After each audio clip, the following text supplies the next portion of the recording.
It is time to make the sound, to summon the stream.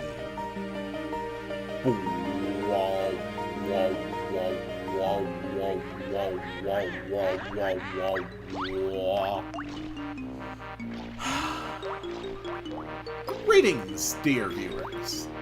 I'm Coil Quickcard, and welcome back to Banjo-Kazooie. Last time we 100%ed Gobi's Valley and Freeze Easy Peak. I got Click Clock Wood and Rusty Bucket Bay opened up. And also I got the power-ups to double my maximum number of red feathers and gold feathers. So, there are only 2 full worlds left in the game, Rusty Bucket Bay and Click Clock Wood.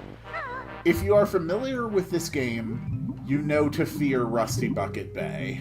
And indeed, I have fear of it myself.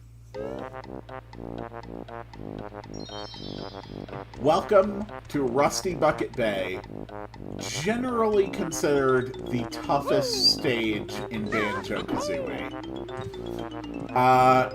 And yeah, there's a lot here that can kill you. You basically got this long, like, industrial tanker/cargo ship resting over an oily pool of water, and this stuff is dangerous. My oily water in your plunge! You'll lose air while in that gun! So, yeah, swimming on the surface of oily water does not refill your air.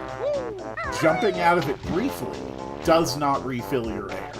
The only way to recover air is to completely get yourself out of oily water for a few, like, for 2 or 3 full seconds. That's one of the things that really makes this stage difficult. Now, I will be honest, and I will say something that may be surprising. The first time I ever played Banjo-Kazooie, many years ago, back on the N64, you know, when I was much younger, yeah, Rusty Bucket Bay was by far my least favorite level. I hated it. But I think Rusty Bucket Bay might actually be, like, my favorite level in the whole game. It's challenging, it's interesting. I am not going to immediately go for 100% of everything right now. What I am going to do... Crap. Okay, that's not good.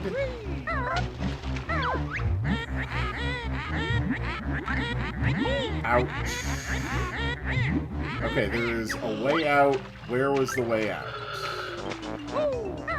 Damn it.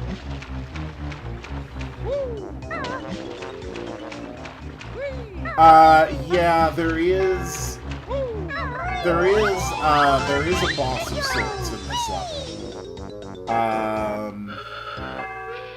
Okay, there it is. There's the hole in the grating. There's also an entrance over there. There's a couple really tough things. A couple super hard jiggies to get in this level. And I am going to focus on getting those 2 first. Because if anything in this level is likely to kill me, it's those. Also, you can see how bad this oily water is. But first, I'm going to activate all of these toll bridges. These will stay activated even as the level is reloaded, and it will just give me some more options to get around the level more easily when I actually start trying to collect everything.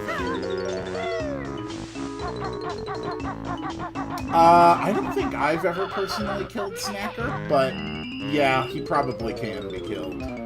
Damn it!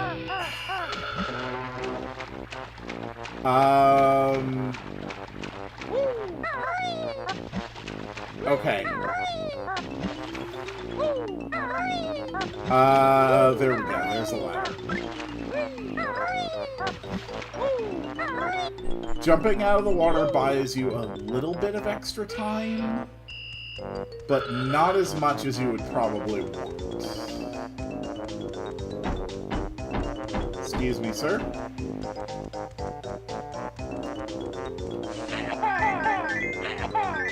There we go.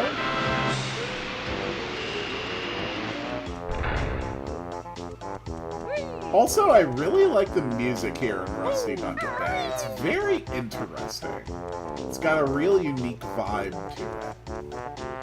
So the last whole spot is over on that side.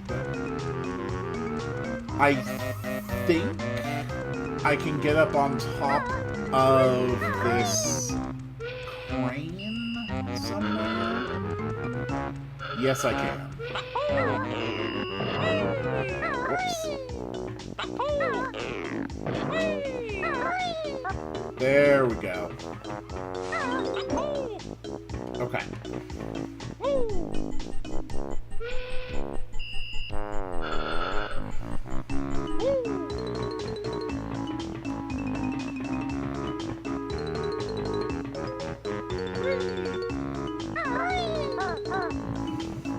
So now I need to get on top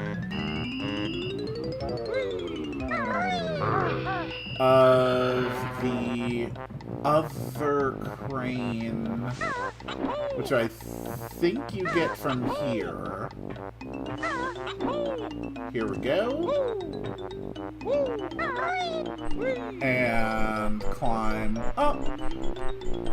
There's the witch switch over there.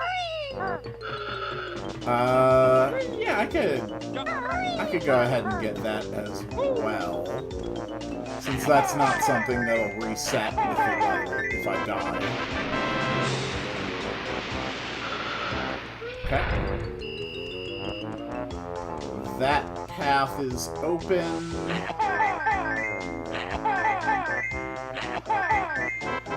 And the final path is open. Nice. Okay.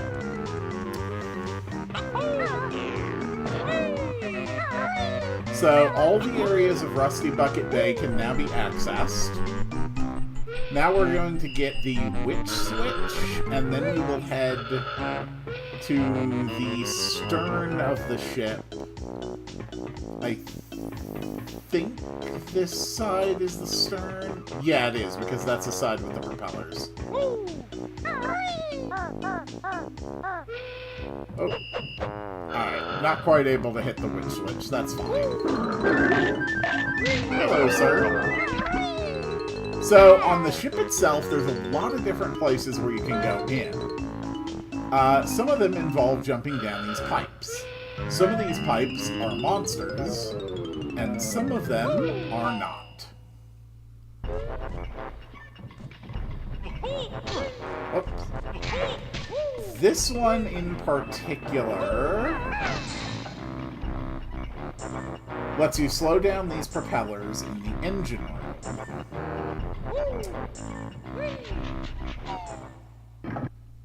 So, now that I have slowed down the propellers in the engine room, I need to get into the engine room. And I'm pretty sure you get into the engine room through here. That sounds right, at least. Yeah. Oh, God. Well, that was not a good start.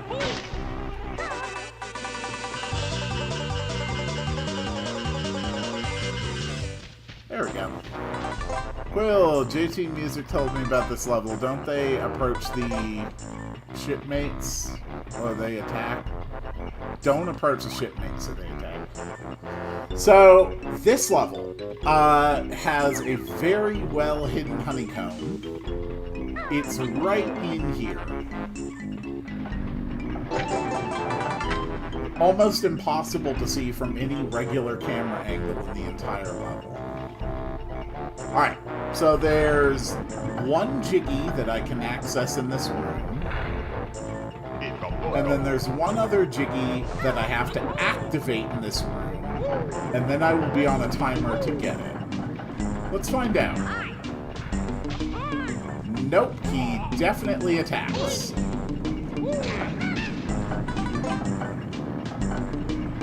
Okay.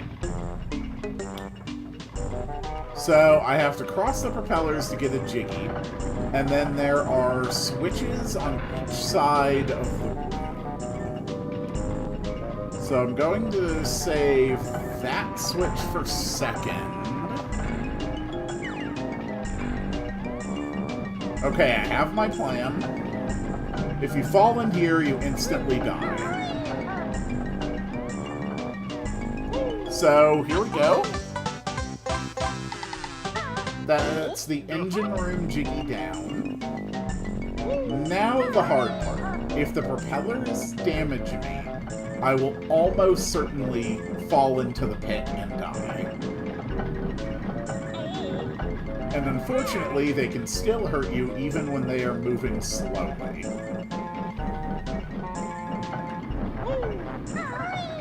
Okay.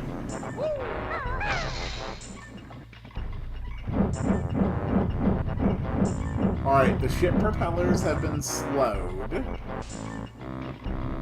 But now they need to be stopped. There we go. We're not going to risk it. We're just going to go with golden feathers to get past these.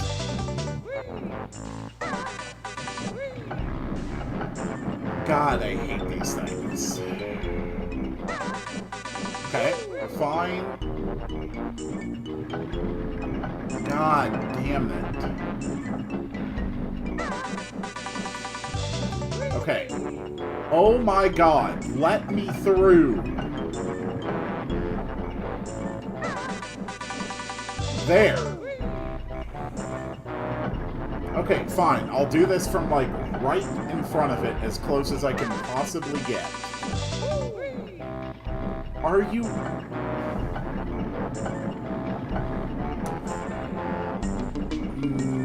No? This is Wonder Wing. That's exactly what I'm doing. Okay, go! Oh my god! Okay, and I'm dead.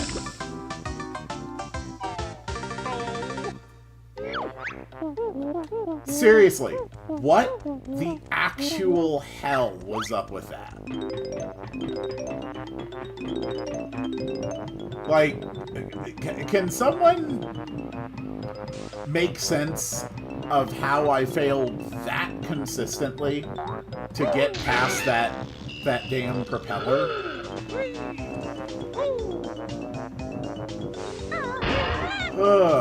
And that's why I'm going for these jiggies before I even bother trying to collect notes. I'm on an emulator.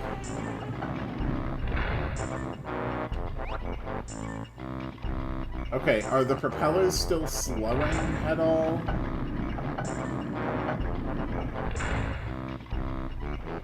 I don't think they are, but it should still be okay.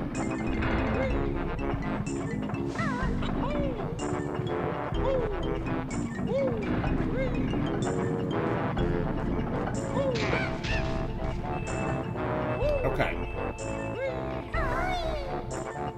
Oh. Actually, I really would like that Mumbo token. Just wait for it.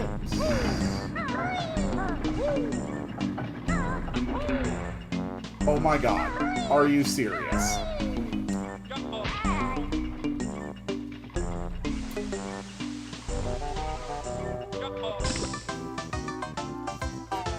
Okay.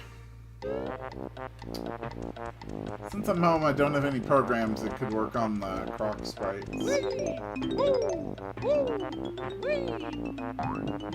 Okay, there's no rush on those, remember.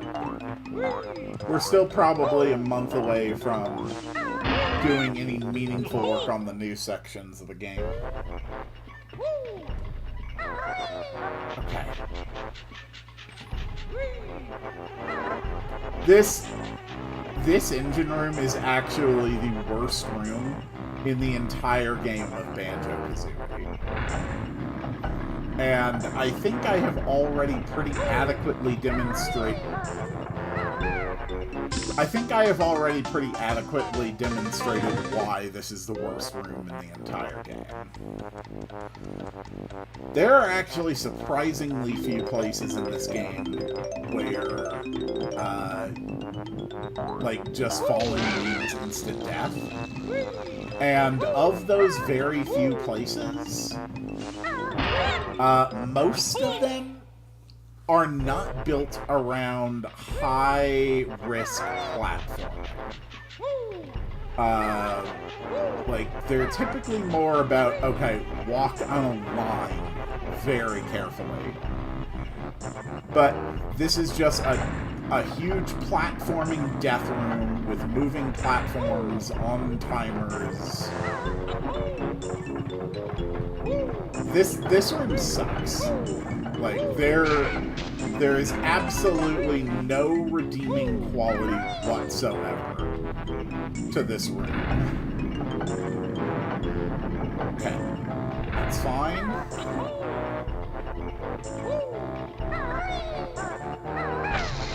Alright, that's the first propeller switch hit. After I hit the second propeller switch, a timer will activate, and I will have a limited amount of time to get out of the engine room, to get back to the, to get to the rear of the ship, and get myself through the propellers. Okay, so screw that mumbo token completely. Just screw it.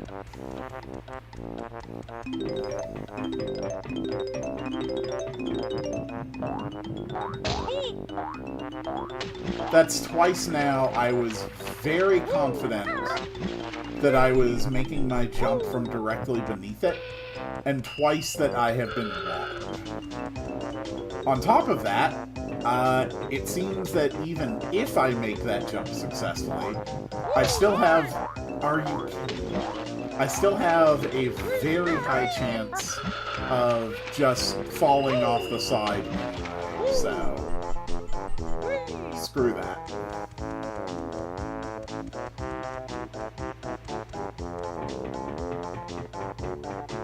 I am one death away from getting my first game over in this series. Not that it'll make any meaningful difference. I'll just have to walk back to the world entrance from the start. That's not a problem.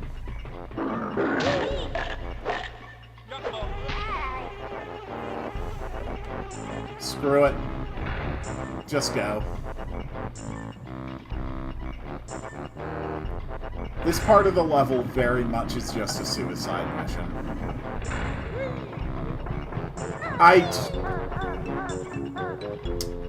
Okay, game over.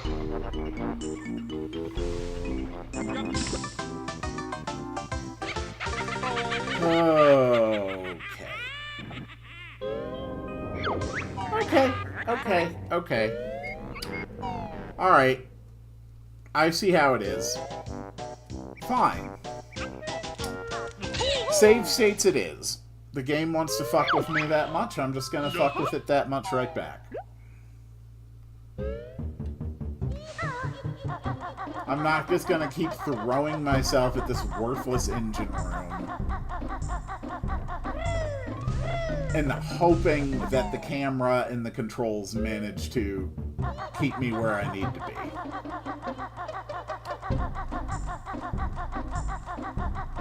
I don't have the time for it, I don't have the patience for it, and I don't care to spend the time to do it, so... Yep, save states it is.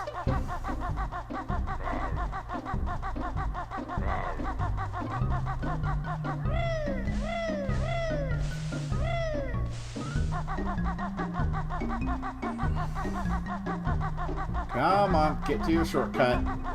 Cool.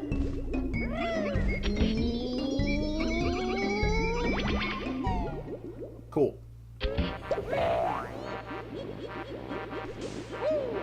I have like a mirror shield, which I don't know if I should have 2 guards or replace the normal guard.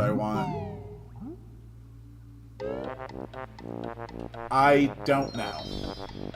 I don't have enough specific information on the particulars of your project to make any kind of informed recommendation about that.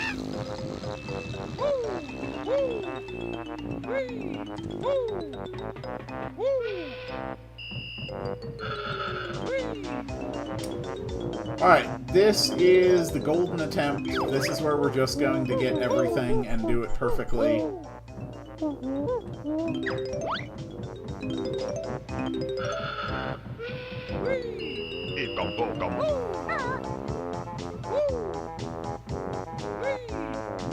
Go in the hole, Banjo. Thank you.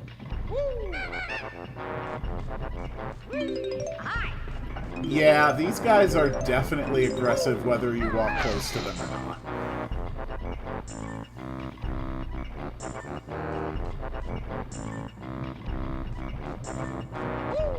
Alright, back to the engine room.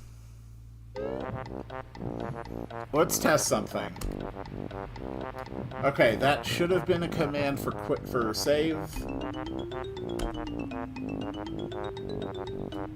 Ah, that should have been a command for load. Hold on. Save states. Select save 0.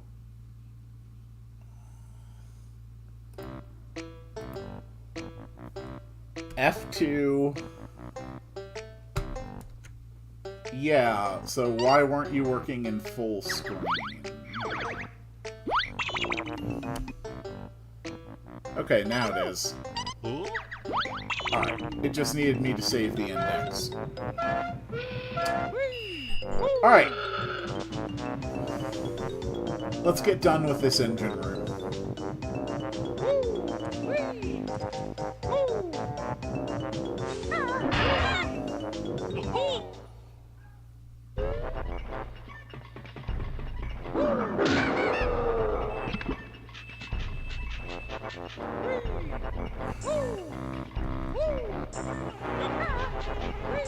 Okay, we're safely down. State saved. State saved.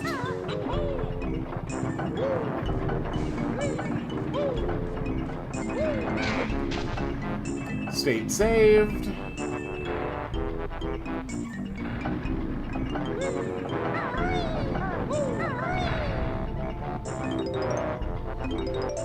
I think Banjo deserves another comeback.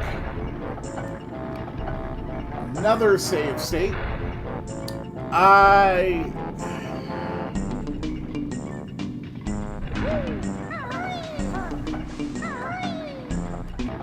Here's the thing, like, it's very clear that Banjo Nuts and Bolts was just its own idea that clearly was not interested in following the kind of platformer formula that Banjo-Kazooie and Banjo-Tooie had. You literally could have taken Nuts and Bolts and called it anything else. You could have called it anything else, replaced Banjo and Kazooie, and it would have been unrecognizable as a Banjo and Kazooie game. But now, if you make another one, there's going to be an expectation that it should be like a mechanical follow-up to Nuts and Bolts, more than to say Banjo-Kazooie. And I'll be honest, I don't really know where you take a series from that point. Especially with how tongue-in-cheek Nuts and Bolts was. Okay. Okay, we're gonna make the hard push now. This is where it gets rough. Alright, the propellers have stopped. I would always be happy to see Banjo-Kazooie come back. Like, let me be clear about that. I would be happy to see Banjo-Kazooie come back, but I don't know what you do with it after Nuts and Bolts.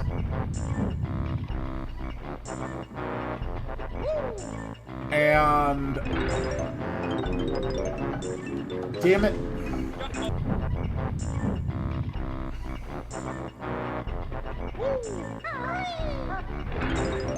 I just... with the way that Nuts and Bolts was, I don't think there's any real interest in Rare at making another, like, 3D platformer of this style. If there had been, Nuts and Bolts would have been a very different game. But it wasn't. It was just an unrecognizable, admittedly, a very fun, a very interesting game. But I just don't think it was Banjo-Kazooie in any, like, meaningfully recognizable way. So I truly don't know what you would do with the property. Okay. I have 20 seconds to get this.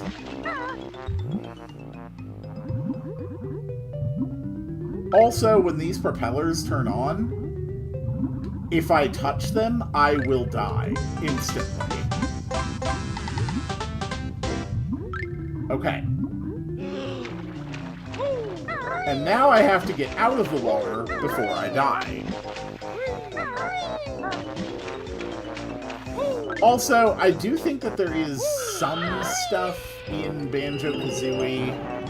There we go. We're going to drop a save state here. And that should be the last time I'm going to have to save state at all. I also think that there's just some stuff in Banjo-Kazooie that has not particularly aged well. I don't really think you could get away with Mumbo Jumbo or Humbo Wumba as characters today. I think the sensibilities have changed a bit.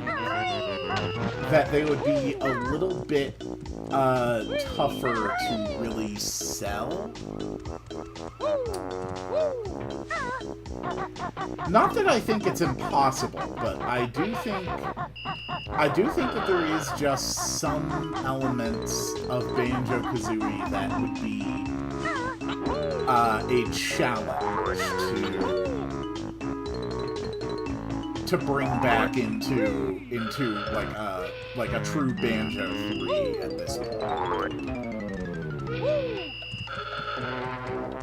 Oh, god damn it. I thought these things stayed active after you activated them once. Well, that's annoying. Still, it's not a big deal. Right.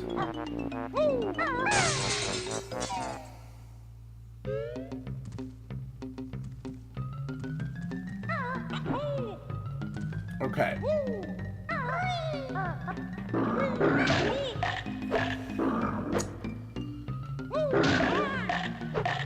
Okay, I'm gonna call BS on getting hit those last 2 times. I am quite confident that my attacks should have been sufficient to injure them.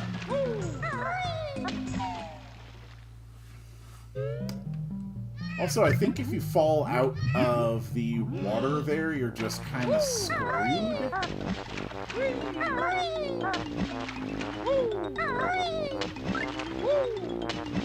Mumbo appears... Yeah, Mumbo appears, but... You know, we don't actually have, like, a voice character who's basically doing, like, a faux African shaman accent, you know?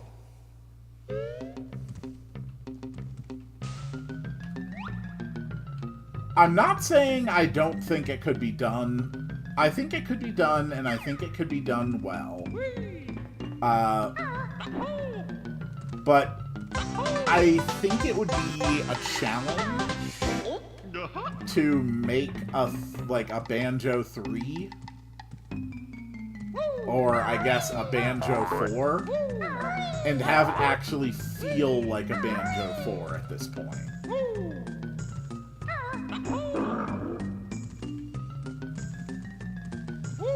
I think it would be easier to make, like, a Nuts and Bolts 2. I think you could definitely make, like, a Nuts and Bolts 2 and have it be well received.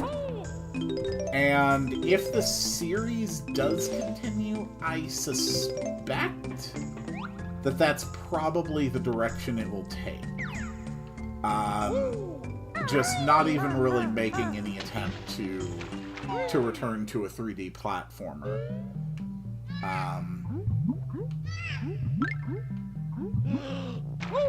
And I think that's okay too.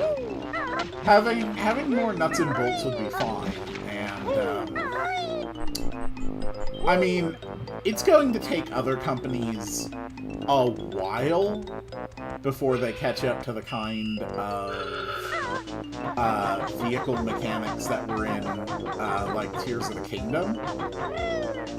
But as those systems become more readily adopted and emulated and iterated upon, I think the possibility for more like vehicle production and vehicle use games really, really increases. And I think a lot of really cool stuff could be done with that.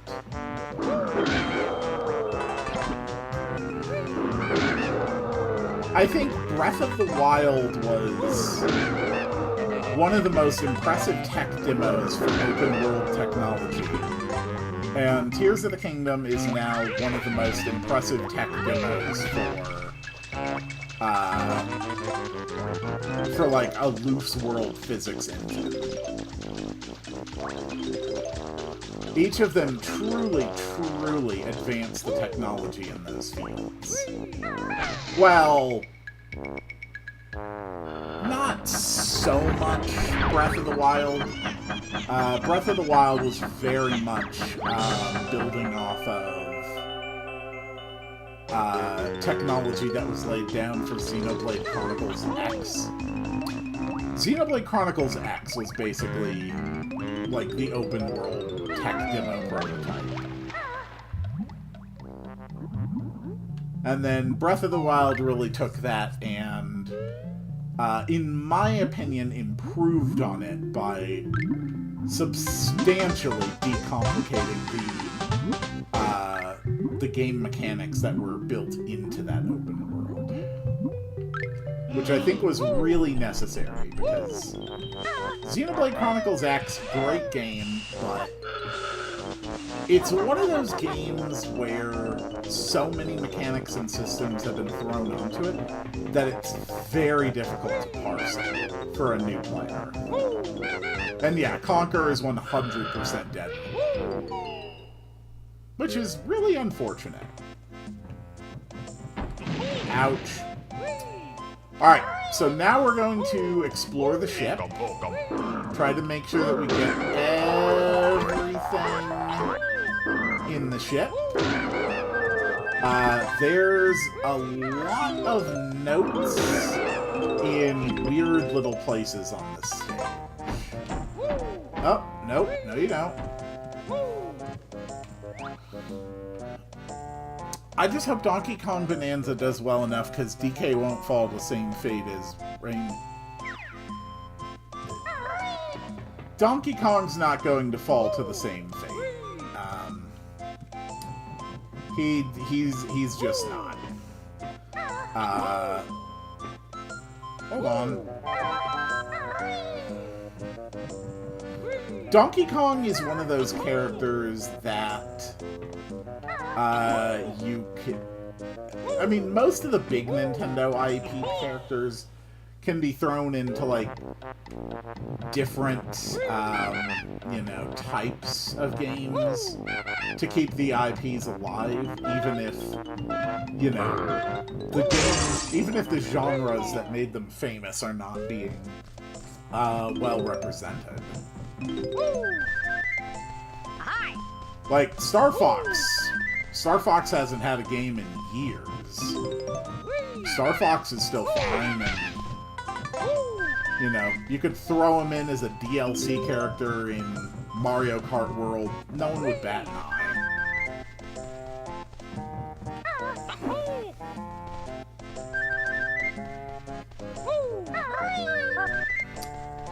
Oh my. Someone's been keeping a picture of their friend. And I think there's...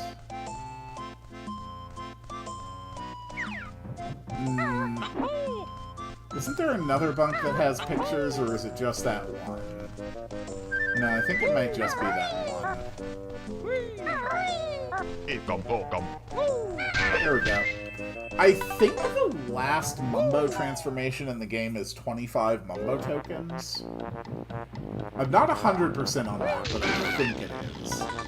Also, we're going to need to remember this code. 312111. First things first. Very carefully look around. Make sure that we are not missing any notes.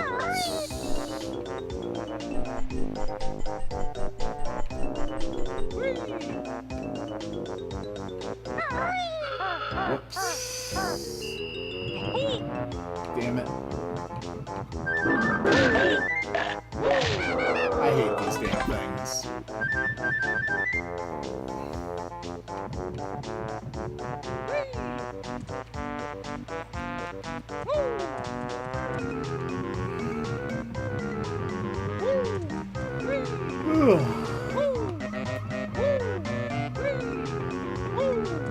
I think Conker's Bad Fur Day just came out at the wrong time.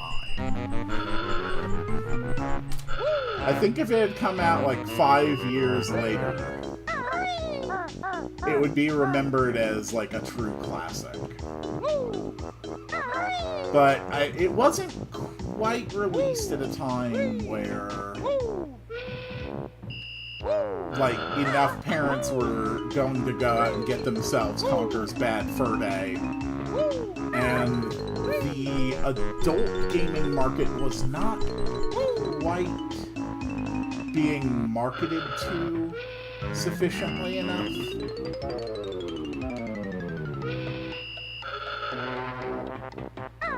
God, ugh.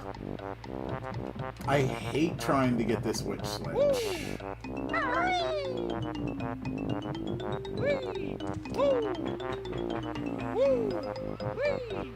You know, I'm starting to think the last time I played Banjo-Kazooie, Rusty Bucket Bay was only my favorite because I had an easier time with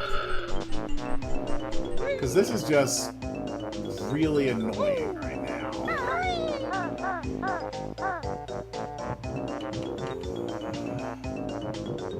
I'm pretty sure you have to,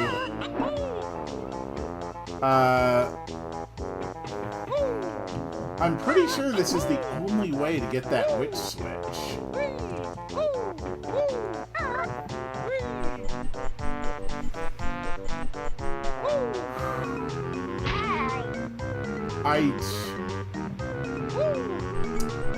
Come on, Banjo. Would you please just work with me here. Okay. There. This looks like a straight.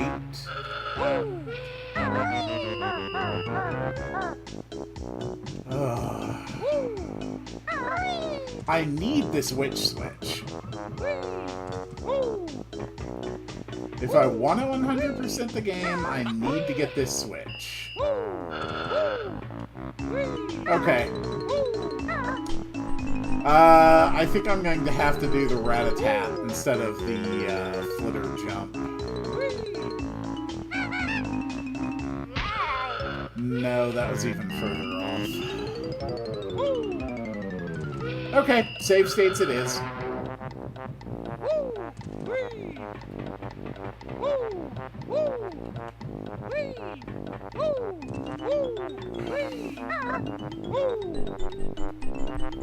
This is just unreasonably difficult.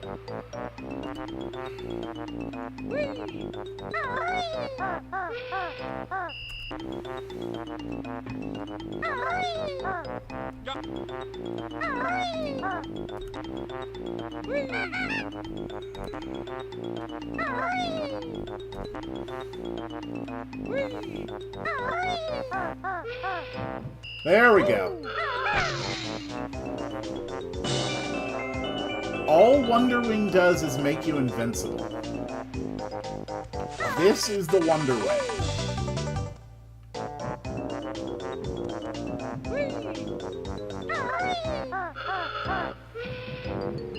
That would not help. But it's okay, because I made it anyway.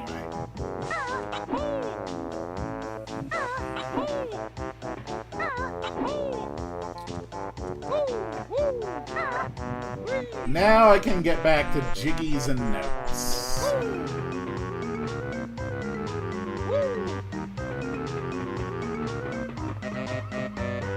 And thank goodness for gold feathers, because I am going to need them. Hello.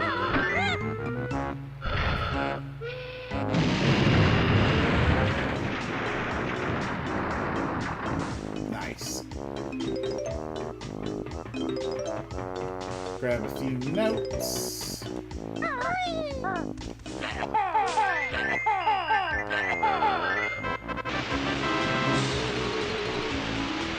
Alright, that's Toll Bridge this side.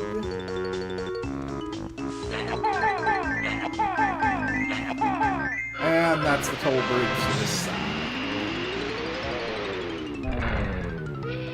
I can't remember what's over here. Oh, it's a Jinjo. Okay. Then yes, this is mandatory.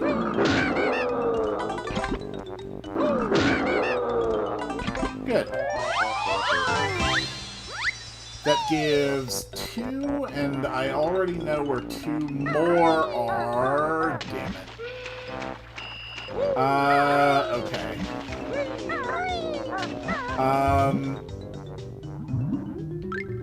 I think the fastest way out of the water is actually under the ship and back up the other side.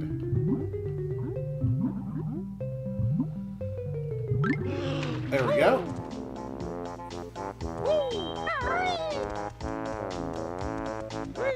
Alright, let's go get the next jiggy.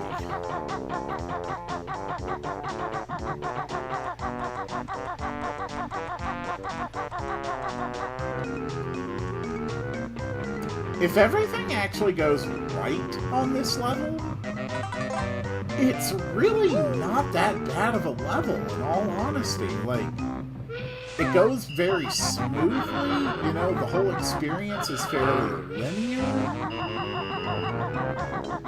It's really not that bad, but, I mean, my God, it's so easy for things to just go badly on this level. Alright, let's get the boss. Hello! Who dares enter Boss Boombox's home?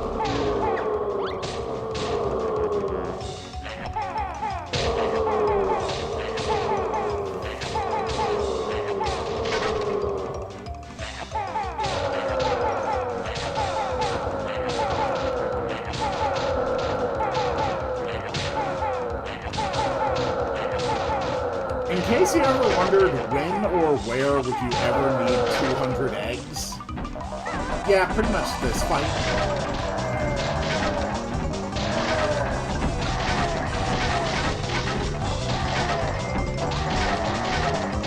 There we go. I don't know why people wanted a new 3D Mario platformer. They had DK platformer.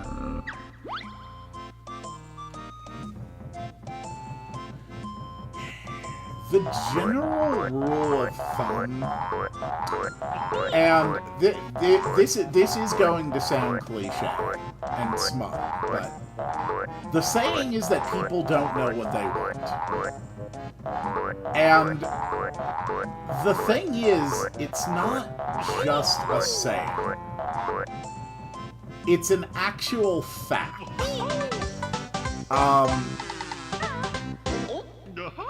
You can do all sorts of experiments where you will give people, like, a questionnaire about their preferences. And you can collect tons of data, extremely thorough, well-documented data on people's preferences for just about anything.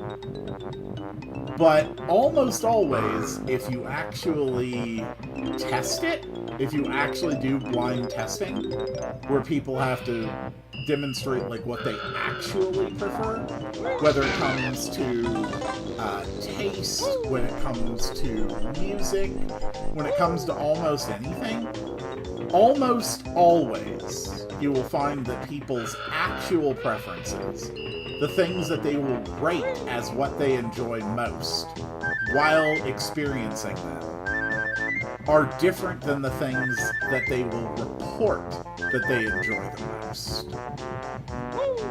Most people simply do not have the awareness of their own thoughts and feelings to be anything close to objective about what they actually want and prefer. And this is one of the reasons why the entire field of advertising and marketing are so aggressively and predatorily manipulative. It's because it was not hard to figure out when advertising and marketing started being looked at as objective sciences. It was very easy to figure out very quickly that people had no idea what they wanted. That the things that they said they wanted were not what they actually preferred when it came to their shopping habits, to their eating habits. So the entire field had to evolve and focus instead on people's not entirely conscious, I wouldn't entirely say subconscious, but people's not active self-perception. And so now we've got all sorts of things in all different walks of the business world that are based around people's genuine preferences and not what their stated preferences are. A lot of people will say, oh, I want like a Pokemon game that has like super good graphics. But would that actually translate to any kind of increased sales? Is there anybody out there who's going to buy a Pokemon game who will only get it if its graphics are really good? There might be a handful, sure, but enough to justify the increased development time? Increased development costs? I doubt it. People just like to have opinions. And increasingly we live in an era where people are conditioned to believe that they need to have opinions on just about everything. The idea of saying, I don't know, or I don't have an opinion on that, is not regarded as positively as it was years ago. So people don't want to admit to ignorance. People don't want to recognize ignorance. It's understandable, but I don't know. I think there's a lot of people out there who spend their time talking about what they want, who would have no interest in actually making use of the things that they say that they want.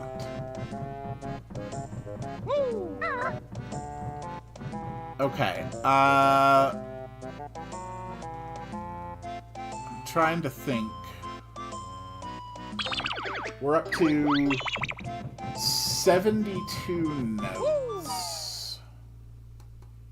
And I think I am now done with the ship. Aside from that jiggy. Oh, god damn it! Oh, you absolute jerk. I just want the rumored new Rayman game, Mega Barbarcle and ZA, and Plants vs. Olive replanted not to suck. I don't think that's much. Those are all good things to want. I'm old enough to remember the internet discussions and the discussions between friends when Pokemon X and Y first came out. I remember it. I remember how it went. And the discussions today around Megas are exactly the same sort of things that were around then.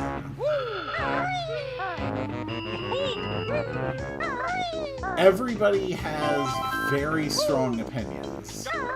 Because everybody has, like, those few Pokemon that they absolutely love. And everyone feels that the Pokemon that they love isn't being represented as well as it could be, with the possible exception of Charizard fans.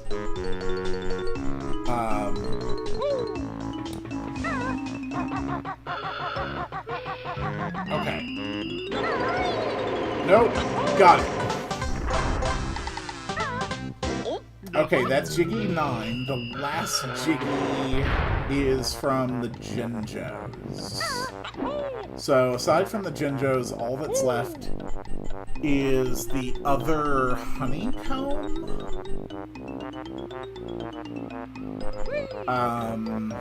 The other Honeycomb and then the Notes.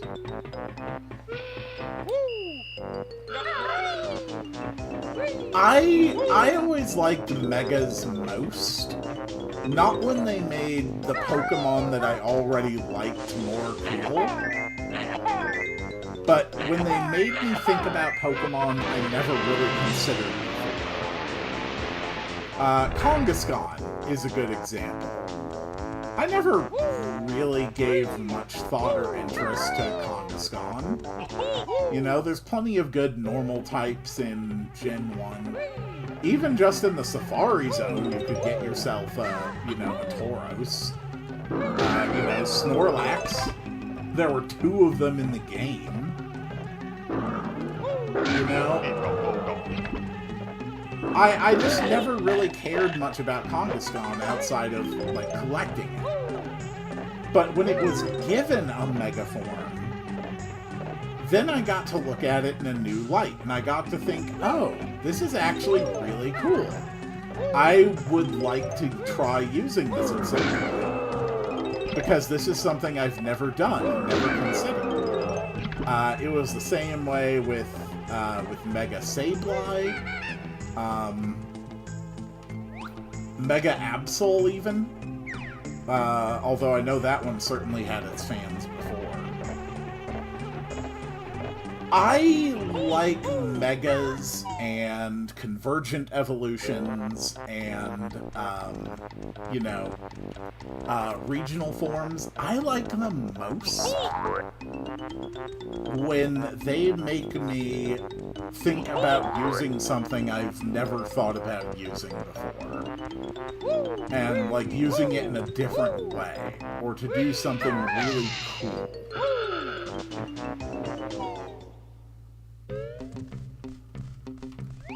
Okay. We have a good chance for Mega Babarkle, since in the leaks they're mentioned in the documents. Yeah, the responses to Mega Dragonite have also reminded me, back when, like, the first Megas were... Back when the first round of Megas came out. People just aren't satisfied. Like, there are genuinely people out there who just... They're not going to be satisfied until every Mega looks like a Digimon. You know, wearing jean shorts, carrying a gun, spikes all over their body. There are just some people who are never going to be satisfied with a Mega unless that's what it looks like. And I just don't think that there's any useful purpose trying to pander to people like that. I don't think it's helpful. Like, look at what happened to the Sonic series. Like, the Sonic series, basically its entire appeal was, like, in its edginess. Its hip, cool type of attitude, you know? It was tapping into, like, that 90s cool zeitgeist feeling. But the thing is, once you've tapped into that, like, how the hell do you build on that? Because that too cool 90s zeitgeist was all about consistent escalation. And now, whoops, we can't really escalate this character anymore. And so you had Shadow. You needed someone else to be the new cool edgy guy. But then people got used to Shadow.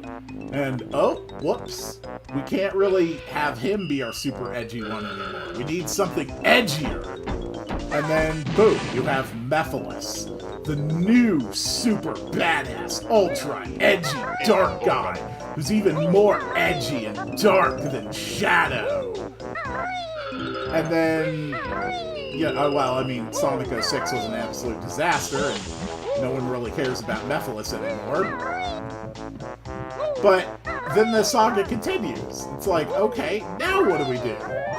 We need something else that's even newer and even more edgy. Cool.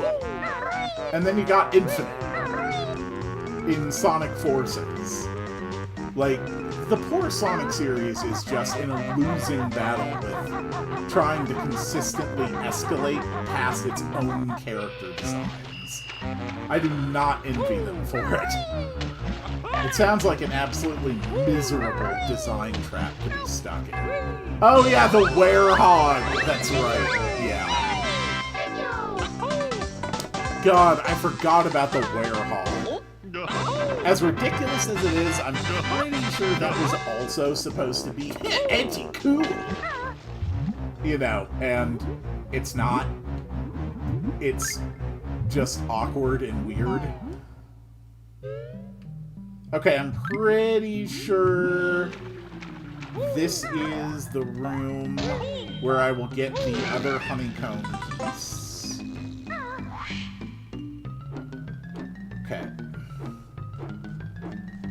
Yes.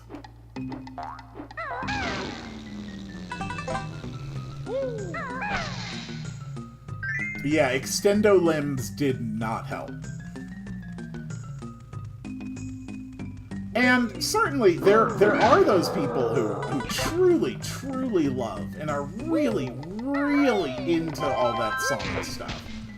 Like, they absolutely adore it. And it brings them so much joy and so much pleasure. And I'm so glad that they can enjoy it, you know? Everyone deserves to have stuff like that they can be passionate about personally. It's just not for me, you know? And that's okay too. But imagine if the Sonic developers had decided that they would be beholden to every design demand that was made of them. Like, just how quickly it would all just absolutely devolve. That's kind of what I think when I see people who get really, really emotional arguing over, especially mega designs in particular. I just really, really think it's healthier to let the series be itself and do its own thing. I mean, I'm not trying to say Pokemon is flawless. God knows the series is not at all flawless. There's a ton of room for improvement. And there's a lot of things that could be improved in Pokemon that should have been improved a long time ago. And I want to see the series grow and evolve and improve. And I want new people to be able to enjoy it. And I want to be able to enjoy it for new reasons as well. But if the Pokemon series had taken design cues from me, so many of the amazing things in it would have never come about. I didn't have the vision to see them. The designs, the concepts, the story beats. So I do have a degree of faith in people to develop their own art. God damn it! Oh, this is so annoying. Oh my god. Whew.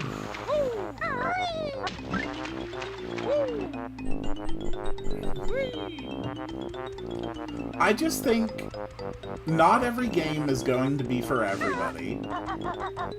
Not every series is going to be for everybody. And not every game within the same series is going to be for everybody, you know? And that's okay. In fact, I think it's healthy.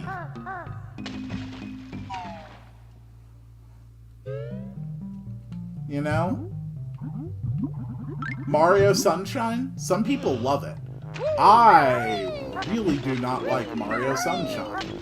I really don't like how it controls.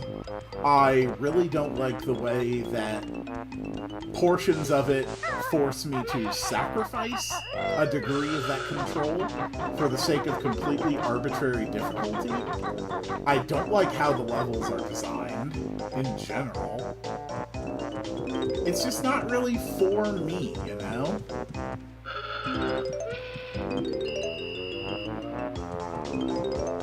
Okay, and now we come to the really, really bad part of Rusty Bucket Bay.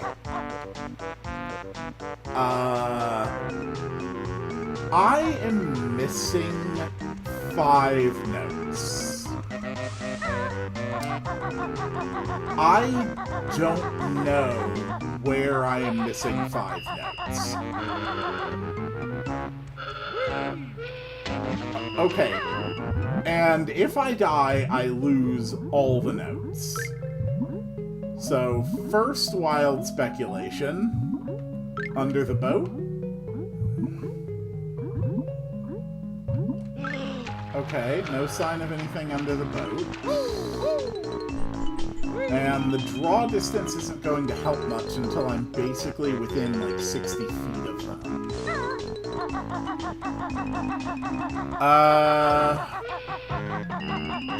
Okay.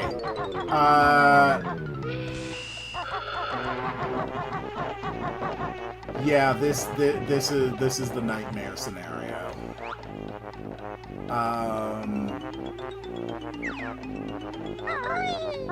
Okay, there is a box over here. Is there anything in the water?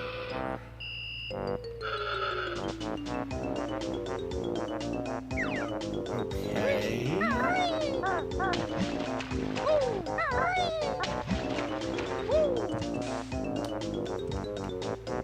Alright, well, I'm missing 5 notes.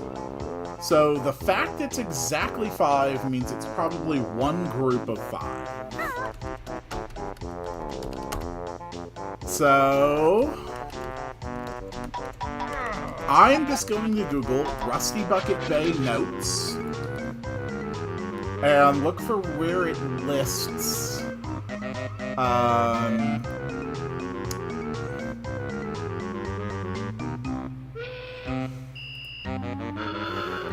lists for where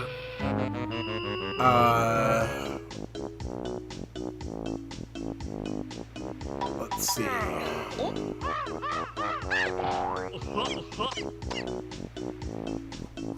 Okay, can I find, like, a map? Okay, here's a map of Rusty Bucket Bay.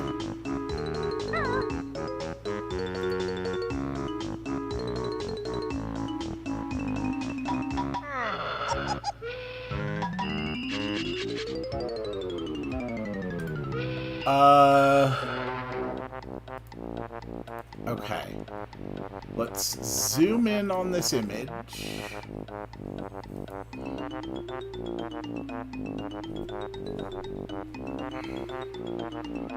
Okay.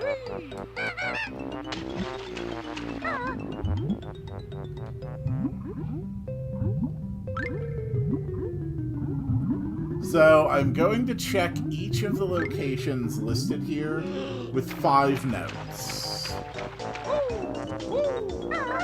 I'll show what I'm looking at real quick. This is the map that I'm looking at. So there's 5 notes listed here, 5 here, 5 here. So in all likelihood, I have missed one of these sections of 5.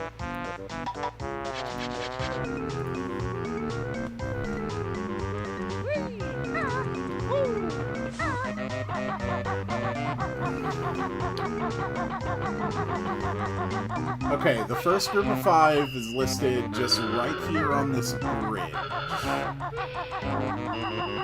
Normally I wouldn't resort to this, but I've been here for an hour, and I want to be done with Rusty Bucket Bay. And if I leave, I will have to recollect every single note. The second set of 5 was listed here. The next set of 5 was listed here.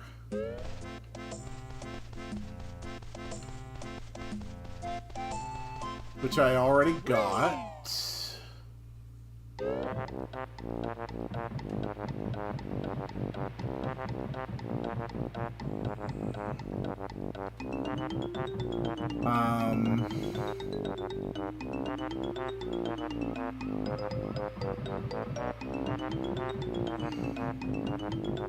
Okay, I genuinely do not know.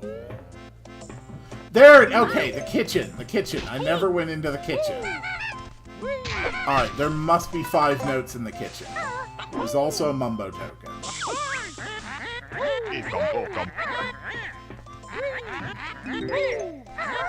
That's 3. That's 4, and that's... Ow. Wait. No. No, it can't just be 4.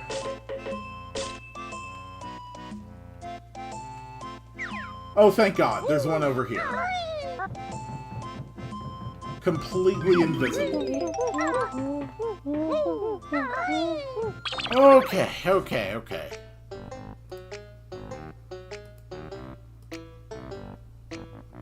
Okay. Alright, Rusty Bucket Bay is finished. Woo!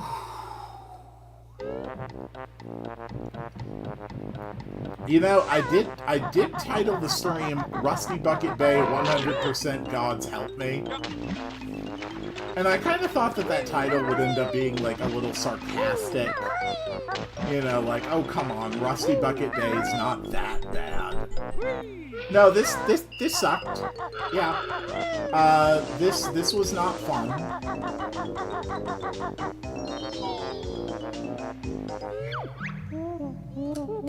Okay.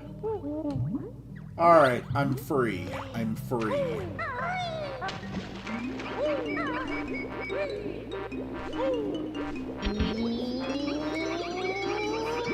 And what this means, most of all,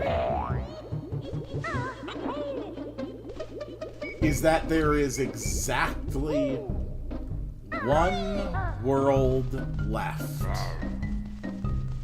in Banjo-Kazooie. Click, Clock, Wood.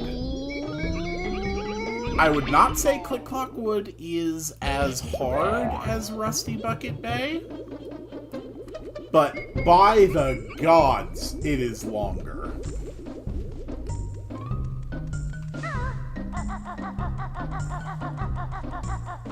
Oh, excuse me, sir. Brintilda, hello. You'll heal me.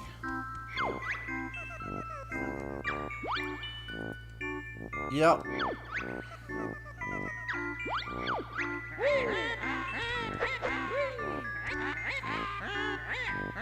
Okay, Grunty, calm down. There we go. Alright, 100 notes. 10 jiggies. Oh, wait. Crap.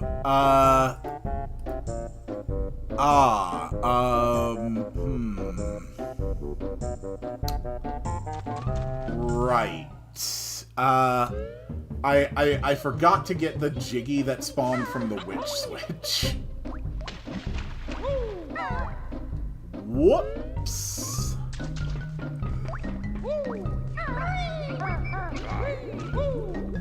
That's okay.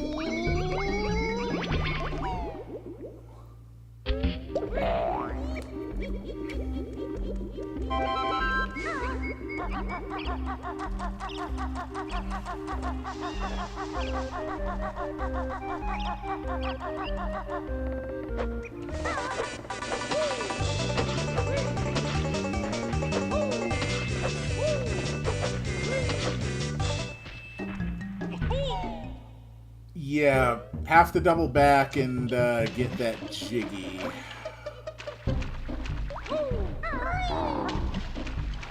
Which is just right here. Easy to find.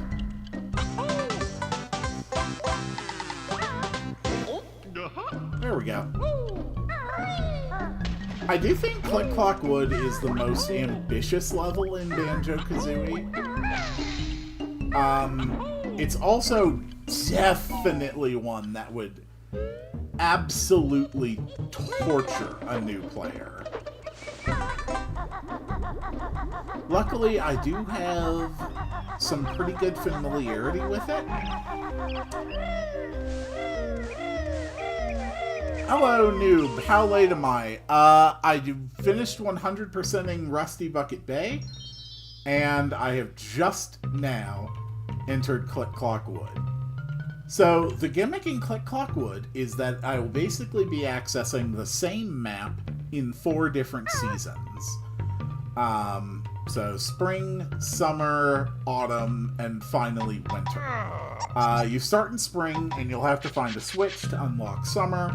In summer, you'll have to find a switch to unlock autumn. And in autumn, you'll have to find a switch to unlock spring. 100 notes, 10 jiggies, and 2 honeycomb pieces are split between these 4 seasons. So there is a lot to find, and you have to be very thorough. Because if you are not thorough, it's hard to know exactly where what you missed might be. So here's the first switch.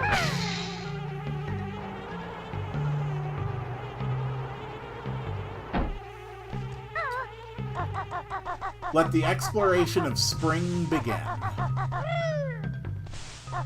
Things aren't going to get too insane until we get to autumn. Hello. You'll see things. So that basically there's just a giant tree that dominates the whole thing. So there's like a tree house that's get constructed as the seasons pass. The grass gets taller and freezes. Over here we have little buds. They'll sprout into like full leaves. There's a lot of little things that'll happen as the seasons change. Winter for both in-game and real life. I have always loved snow and ice maps in games. In winter, in this level in particular, you get to fly, which I like. And I like the cool weather, I like the snow, I like the short days and the long nights. I think it's beautiful.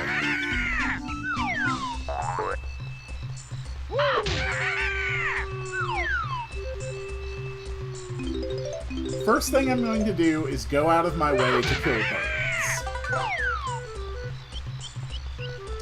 Because, quite frankly, I don't trust them. And I know that if I leave them, I will forget they're there and I will die. Dying on Click Clock Wood is really, really bad. It takes so long to recollect all the notes. Not to mention the Genjos.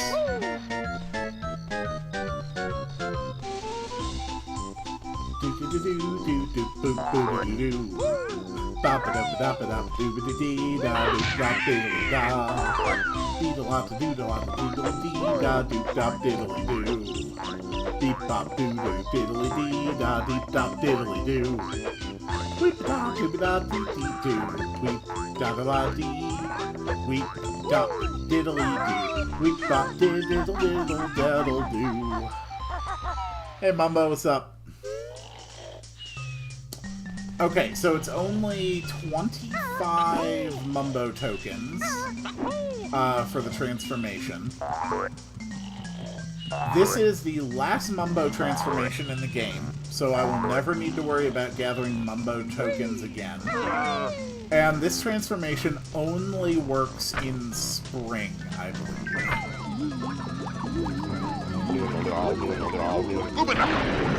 Normally I save the Mumbo transformations for the end. Mumbo, magic, much good. B is best yet.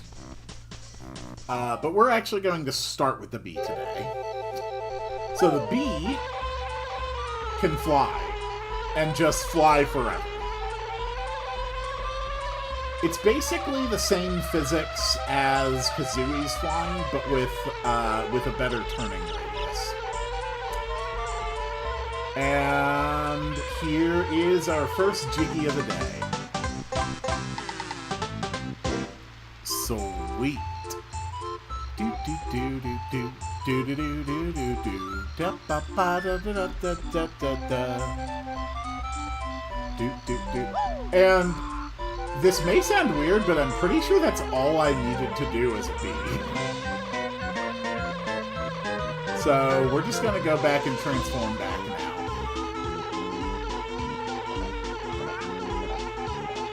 There is a beehive, but we can't actually do anything in it yet.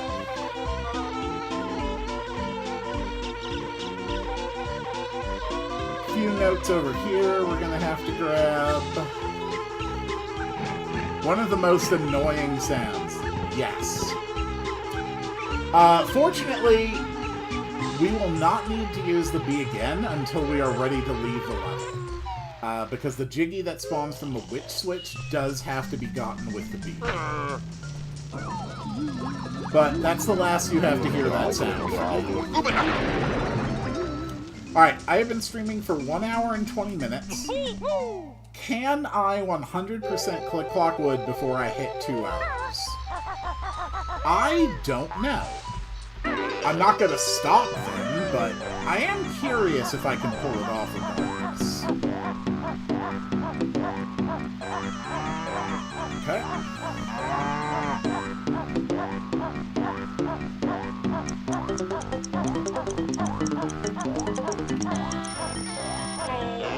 I don't know if I killed this bird.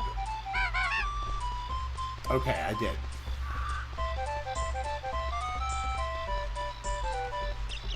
Keep going around this way. There we go.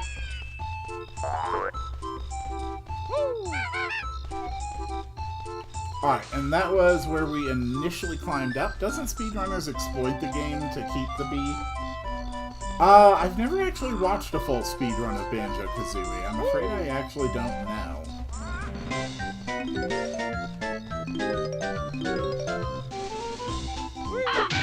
Okay.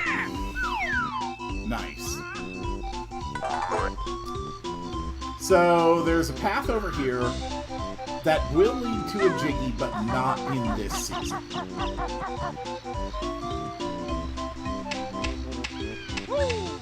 Instead, we're just going to carefully scout. I don't see any notes or Jinjos over here.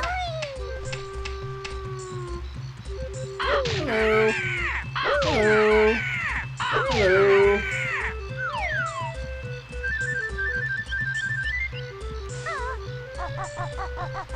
Does the map constantly change?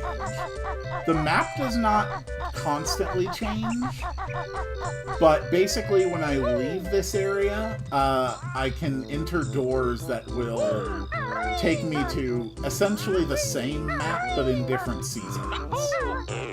So the map changes, but only at my command. There we go. Okay, we've made it to the treehouse. So I want to be very careful looking around for any notes, any other collectibles I might need. I think I'm okay for now. You also really want to watch your health in click clock.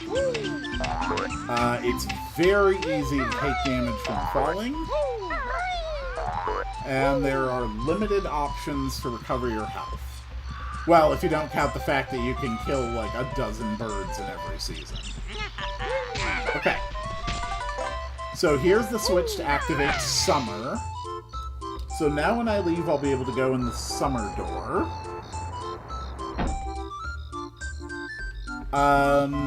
We can meet a character in here. Hello. Chew! Nabnut likes acorns. I'll just eat a few more.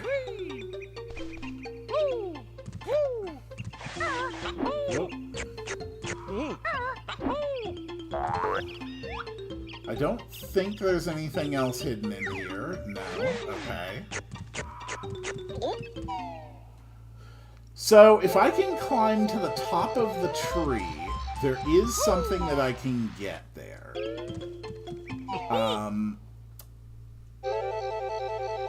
It's a little rough to get. It's a little rough to reach it in spring, and I can just get it in later seasons. But I think it makes a fun challenge. Also, here is a giant egg. We need to hatch the giant egg. Rah! Me hungry! Mighty eagle! Need sleep now. So one of our tasks is going to be feeding this guy worms in summer and autumn. Why does the wood look like cake? Because wood is delicious. Okay.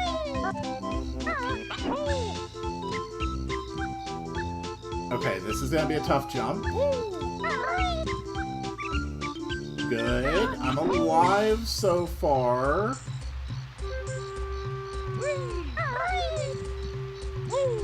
Have you tried it? Everybody's tried wood. Cinnamon? Cinnamon is a tree bark. Alright, we made it to the top. There's a Jiggy in here. It's available in every season. It's actually hardest to reach this room in spring, but easiest to get the Jiggy in spring. The reason being that these tentacles get bigger every season. Nice.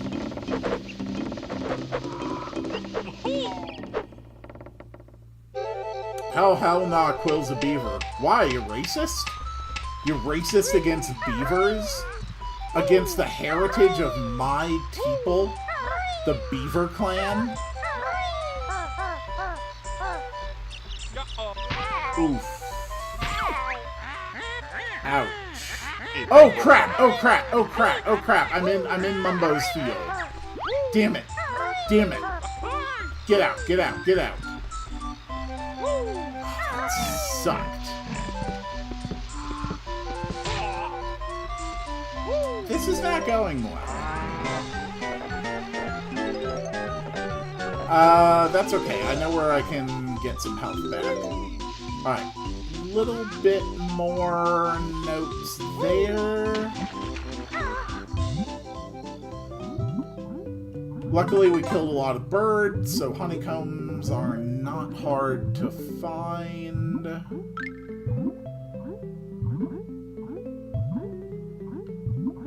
I think we can also meet Naughty now. Somebody move this boulder! Naughty can't get in his house! And yes, that is the same Naughty that serves as a boss in Donkey Kong Country. So he needs this boulder moved, but we can't actually do anything about that right now. As far as I am aware, I am now completely finished with Spring. I actually have a much more thorough checklist for Click Clock Wood to follow. Simply because it's very easy to miss things. Also, I'll clarify, I'm not beating Banjo-Kazooie today. I'm just going to finish getting 100% in this stage, and then that's it. There will be one more stream where I will take on the final boss and show some of the secret stuff in the game.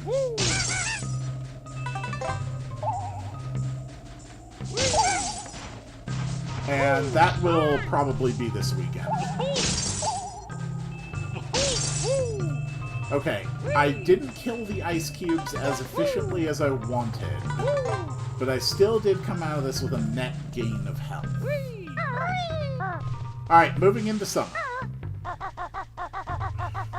There's actually not too much that we need to do in summer. Is that yellow thing health? Yes.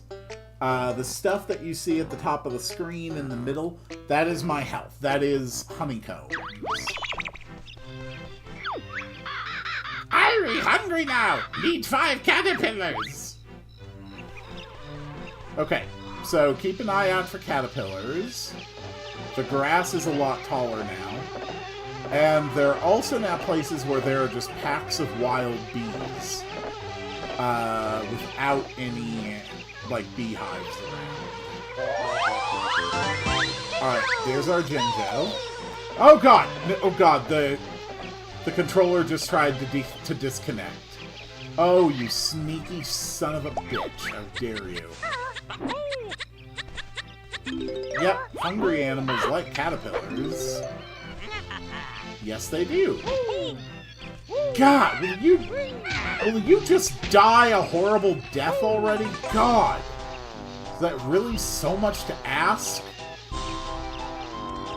Freaking jerks, they're so entitled to life. Okay. Oh, another caterpillar.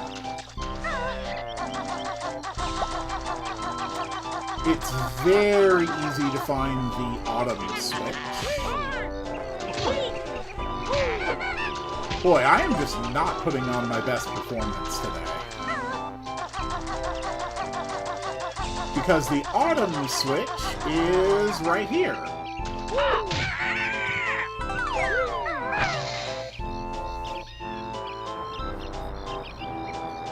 Pop, da da da da da da da da.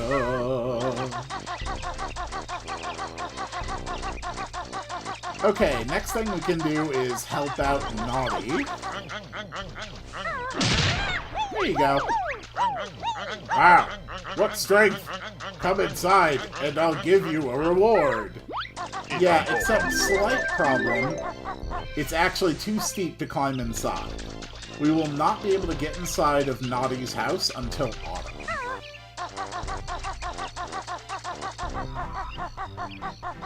Alright, moving on. The birds are bigger in summer. We are still on the lookout for caterpillars. Okay, we're back at full health.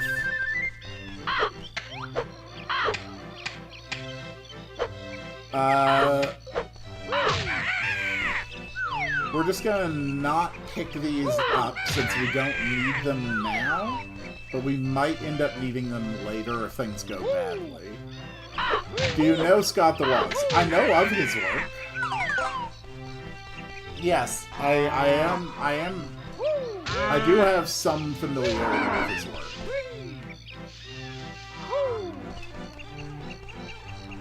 Okay.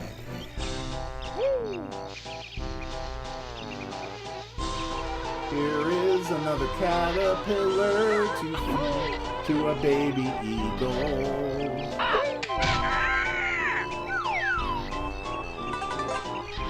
We play? Do you? Is that a threat? Coming from We Play, it basically was a threat. It was giving you your last warning to turn around. And one more caterpillar here. We're already up to 4 caterpillars.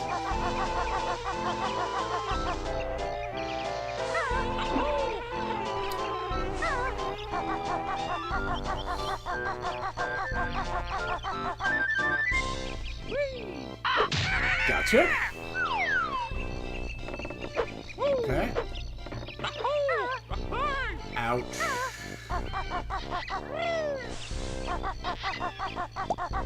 And that's already 5 caterpillars. Nice. Hey, Mumbo. How you doing? Too hot for the magic. Mumbo want suntan. Eekam-bokum. Okay. Always gotta check that. I do want the Genjo list here. Okay, there actually was a Genjo I could have gotten in spring as a bee. There are no more Genjos. There are no more Genjos in summer.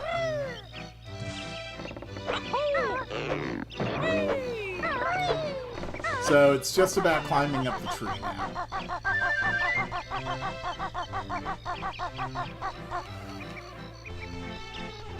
Okay.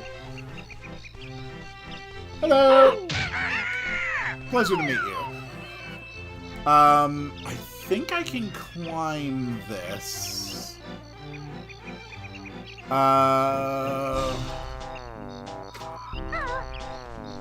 Yeah, okay. I'm pretty sure this path leads to a Jiggy, first available in summer.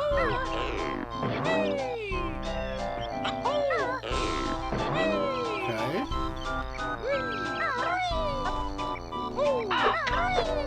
Got it. Do you think Banjo 1 or 2 was better? I prefer Banjo-Kazooie to Banjo-Tooie, but I've also only ever played Banjo-Tooie the one time. So my experience was very much restricted by, like, first experience difficulty. So when I do play Banjo-Tooie again, I really look forward to seeing if that opinion stays the same or changes. Die, die, die. Okay. I've got 4 gold feathers. That is not a lot. Will DK64 be a 100% playthrough? Yes. When I get to DK64, it will be 100%. Alright, here we go. B attack.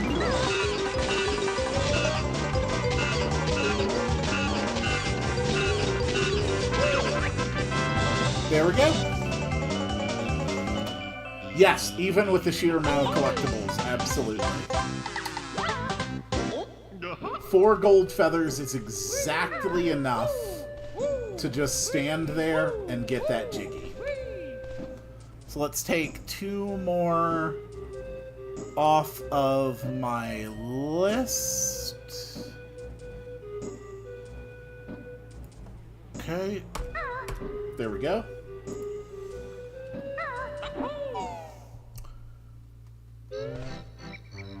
Wonder Wing busted. Yes, it is.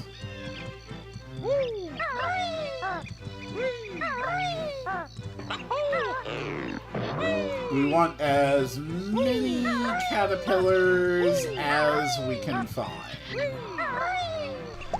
So here's another caterpillar. Here is a few more notes. So there's actually a Jiggy in the house right now. But summer is the most dangerous time to try and get it.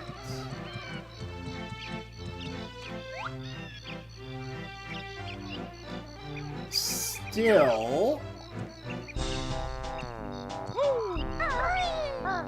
Oh, crap.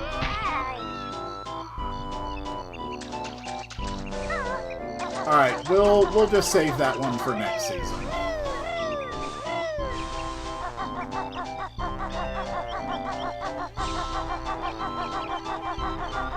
It is very easy to die in this level.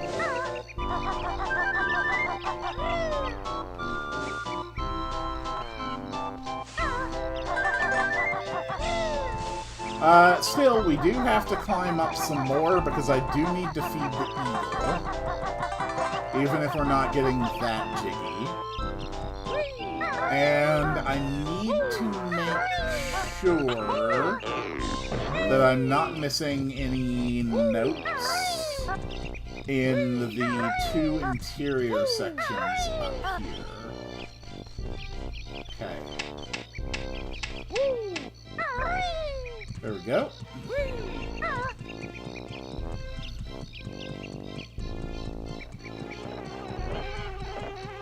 Hello!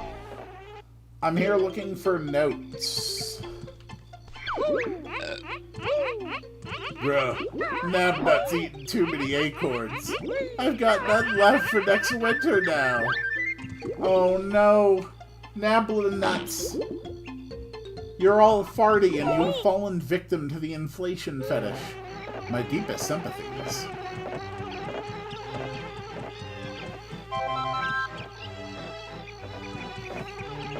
Didn't Microsoft buy Rare because they thought they'll own Donkey Kong? I don't know the specifics of that story, but I would guess that that is probably a rumor.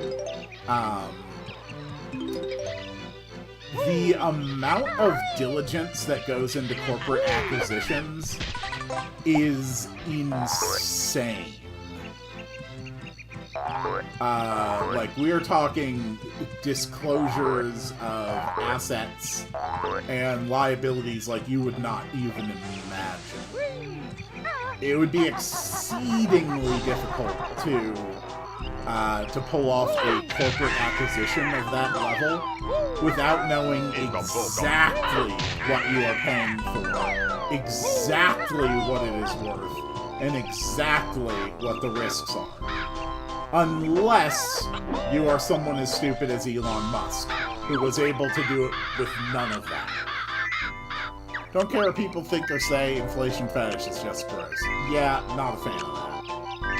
Alright, 5 caterpillars for the bird.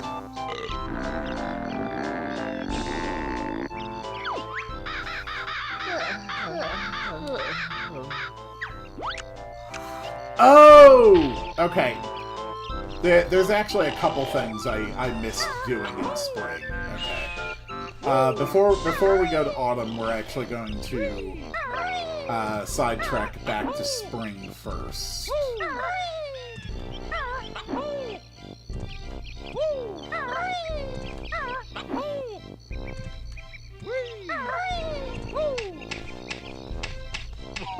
Where are Irie's parents? Probably dead. I mean, you know, if you want a realistic answer, probably dead.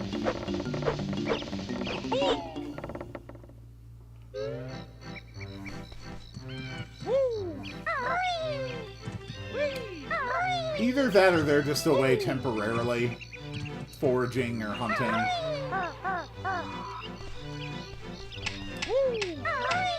I mean, the eagle does survive for months at a time, so... who knows? Maybe it is still being cared for by someone. But also probably dead.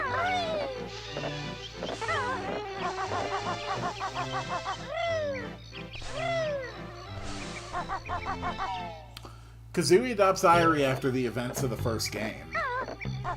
That's not a bad headcanon.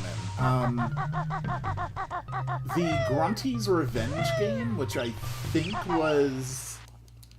I think it was GBA on Game Boy Advance, I think. That one did feature much more of, like, Kazooie's species.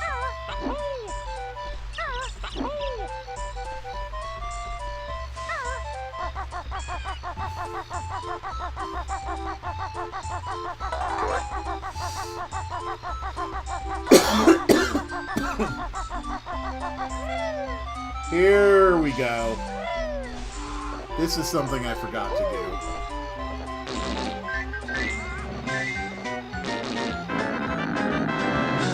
But it's very important that Kazooie poops in this hole. Good fertilizer.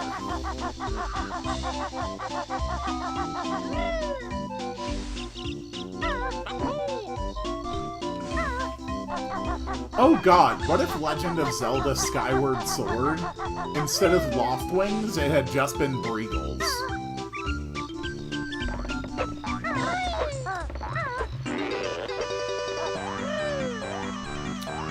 When I searched up Breegles out of boredom, it popped up Kazooie R34! Oh god, that's right!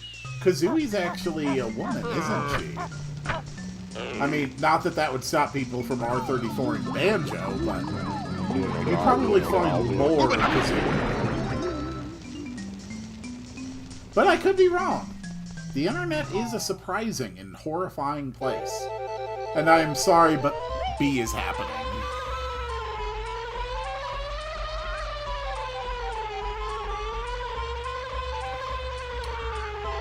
Okay.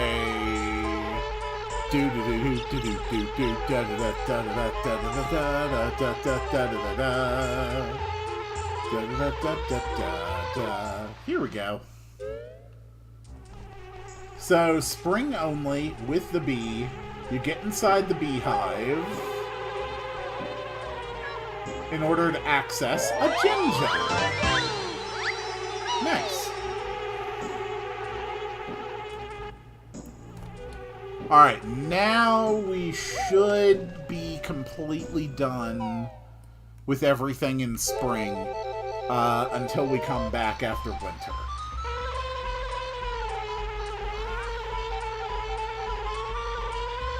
There's actually no reason to transform back, if I'm being honest. Mumba's magic will wear out if we try to enter any of the other seasons. So, yeah, I think we're ready to proceed to summer. Or, sorry, to autumn. We are ready to move on to autumn. What happens to Kazooie after the transformations? Well, when you're transformed, you're still wearing the backpack, so it's possible that Kazooie is still inside the backpack. Alright, autumn. Alright, magic, wear off. Excuse me, gentlemen. Way too small for her to fit. Yeah, but that's the same as a normal backpack, too.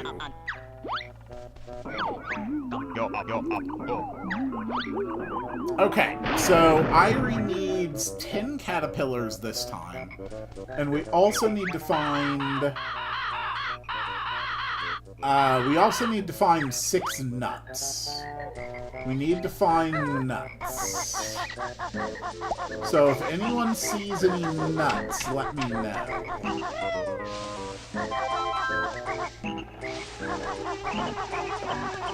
It's generally more easy to navigate in autumn, and most of the notes that we need for this stage are going to be found in autumn as well.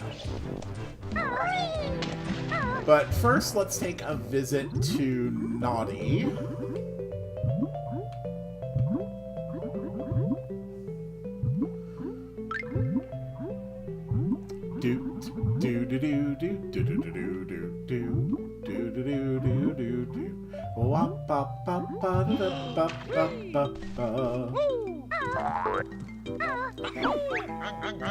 Oh, there you are at last.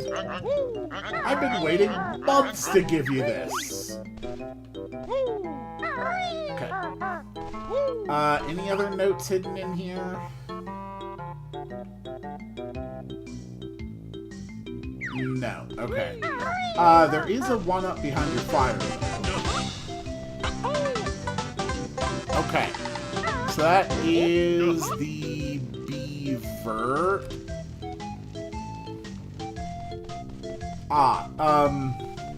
Actually, I have to go back to summer now, too. You have to do different things to that giant flower in different seasons. I had forgotten that, and I haven't done the summer season activity yet. There's also one Jinjo in autumn. Do-do-do-do. Wop-ba-da-da-da.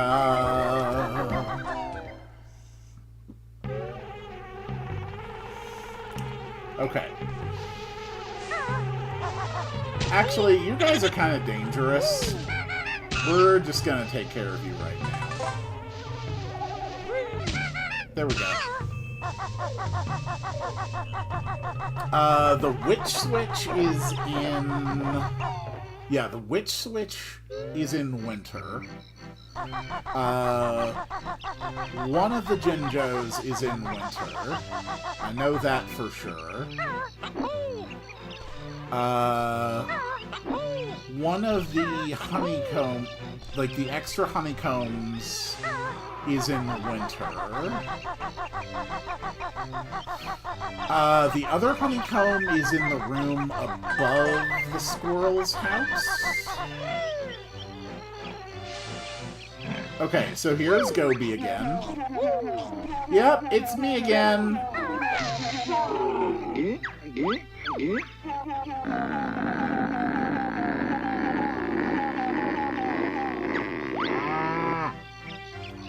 There we go. Pleasure doing business with you, Gobi. Whoa, whoa, whoa.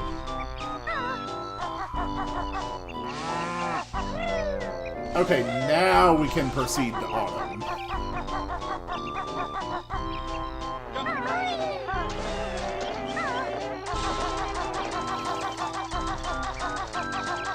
Fun fact, camels store fat in their humps, not water. Yes. That is correct, based on my understanding.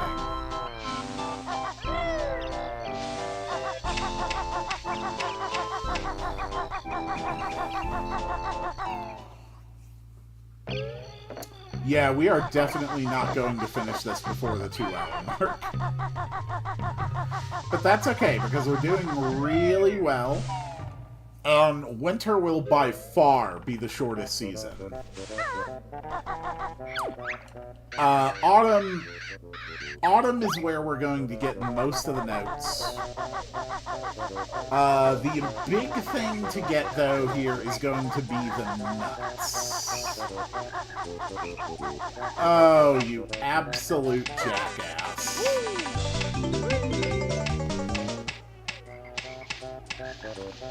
Oof.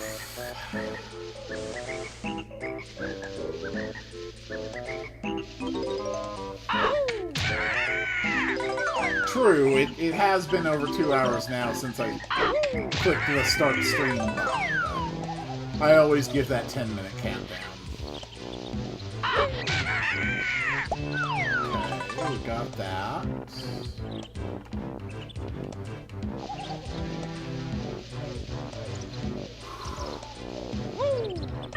Just keep focus a little bit longer. And grab as many notes as I can. And pray to the merciful gods that I don't suddenly find myself missing any notes when I'm done. Because trying to track down a missing note in this level sucks.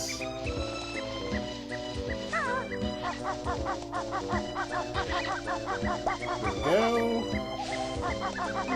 I still haven't found any acorns. But there's the 4th Genjo. Hey, Gobi, my man! How you doing, bud? Hey, I got something for you. It's pain!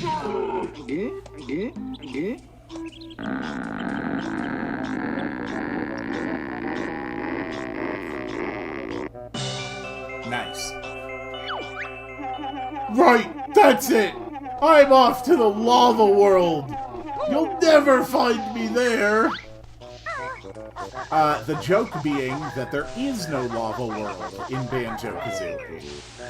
You find him in, Frostfire, I think it's like Frostfire Peak or whatever, in Banjo-Tooie.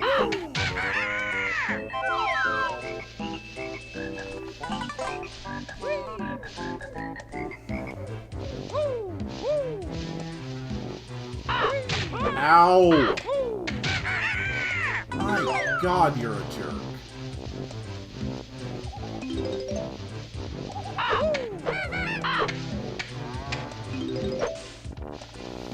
Are you dead? Yes, okay.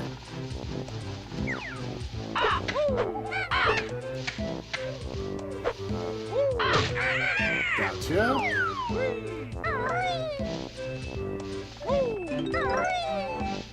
Technically right about being in the lava world. Yep. Right world, wrong game. Okay. Getting the notes out of these guys is a pain in the butt. And now I'm out of gold feathers. Which is really unfortunate. Okay, we're already up to 8 caterpillars.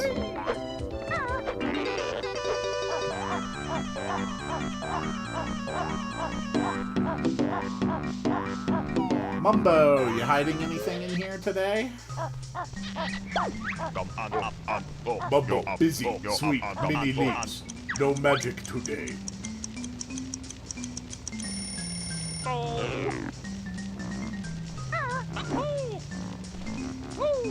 And a few more notes hidden up here so that we can count them.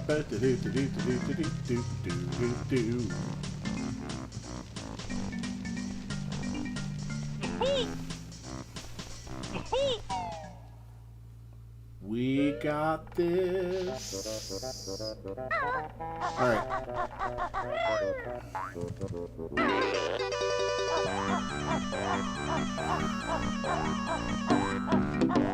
And now it is time to climb the tree.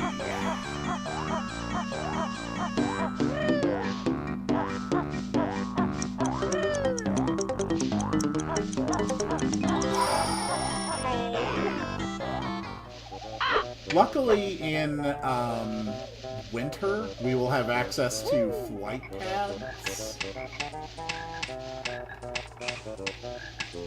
So we won't actually have to bother fully climbing this tree again in winter.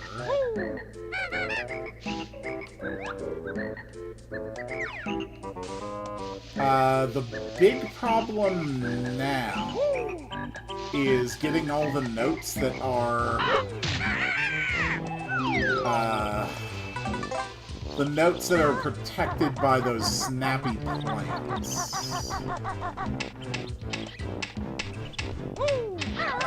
Okay. Hello? No sign of nuts yet. Still keep your eyes peeled.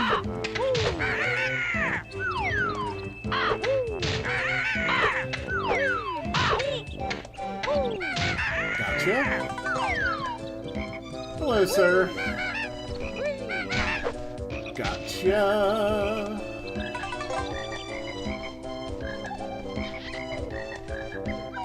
Oh, damn it. I don't think there's anything in here. Ah, I was wrong. There's notes in a caterpillar. Nothing in here for you now, bear. We've all moved out. We're doing pretty darn good with notes. We're up to 73, only 27 notes left to find.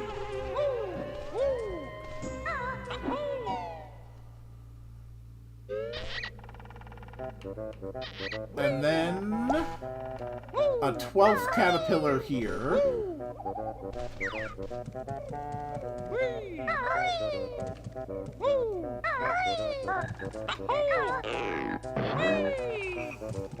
Okay. Here. Here. Here. Okay. Okay. Okay. Okay. We're doing good. We're doing good. We're doing good. Here's a gold feather.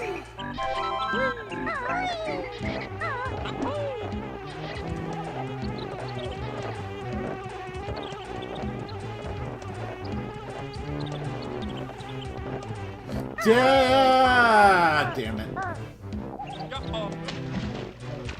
That's okay. We didn't take any damage, and it's an easy climb back up.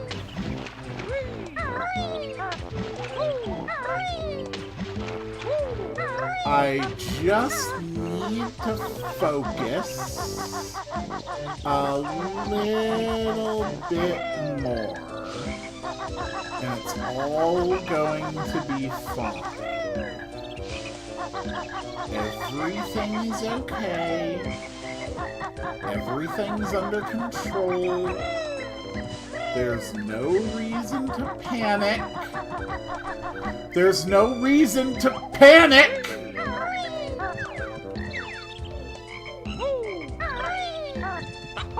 There, see? No reason to panic.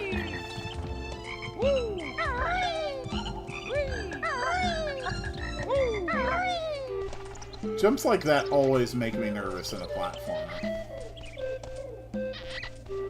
Okay. So, I think the way is clear.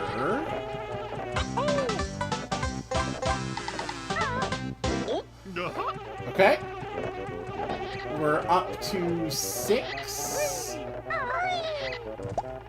jiggies. Whoa, okay. Focus, focus. Alright, here's the enemy that you really don't want to piss off! God!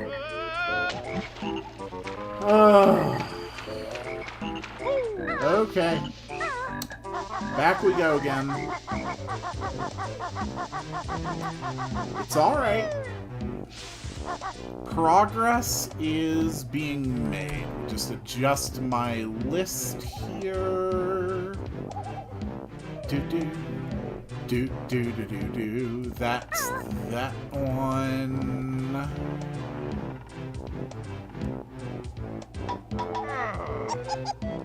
Okay.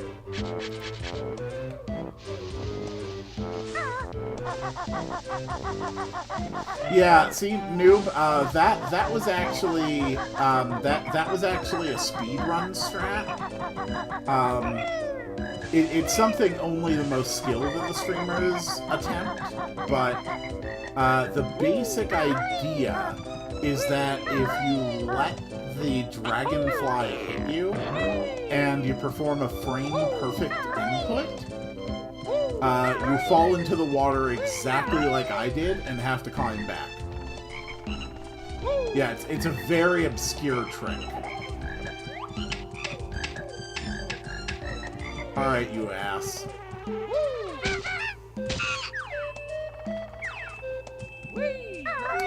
Yeah, I haven't watched any Banjo-Kazooie speedruns. I'm just assuming.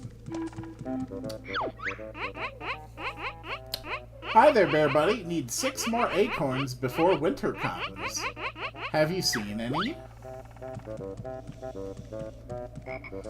So, Nabnut needs 6 acorns. Now, luckily, all the acorns are near her house. In or around her house, I should say. Okay.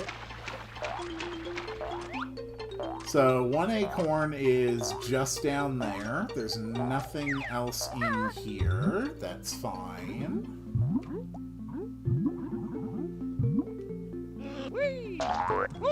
Okay, that's 1 of 6.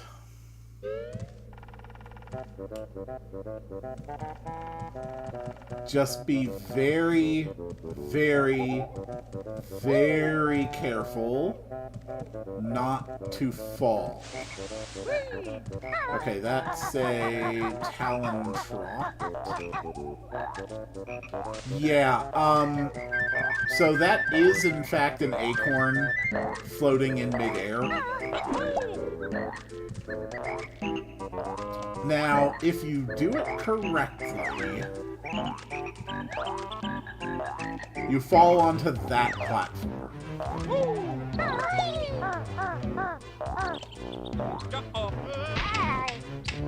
And if you don't, that happens.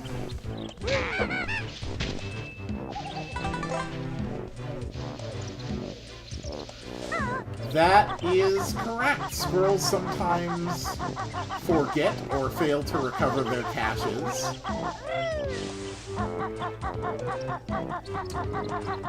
I consider that fall to be a success. Landing after getting that nut in the middle is actually an absolute crapshoot.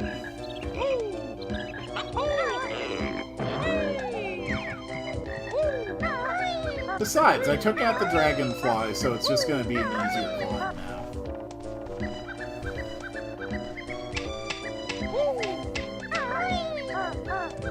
There we go.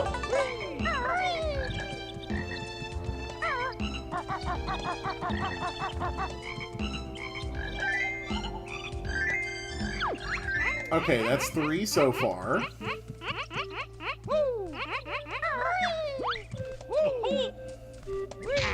Kill little Robin Hood here.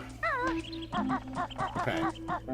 Very, very, very, very slow movements here. Okay. That's 2 more acorns. And then I think the last one is actually just in her house. Whoops. Yeah, it is. Yeah, it's just up there. There's also a caterpillar and a handful of notes.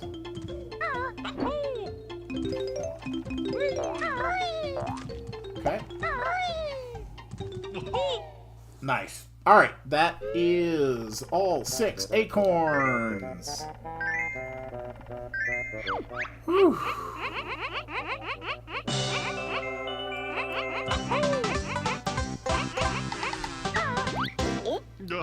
Okay, perfect.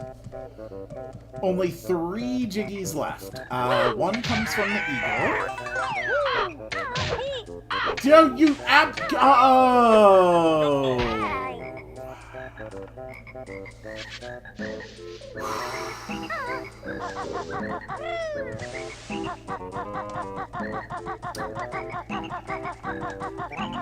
Oh, this level.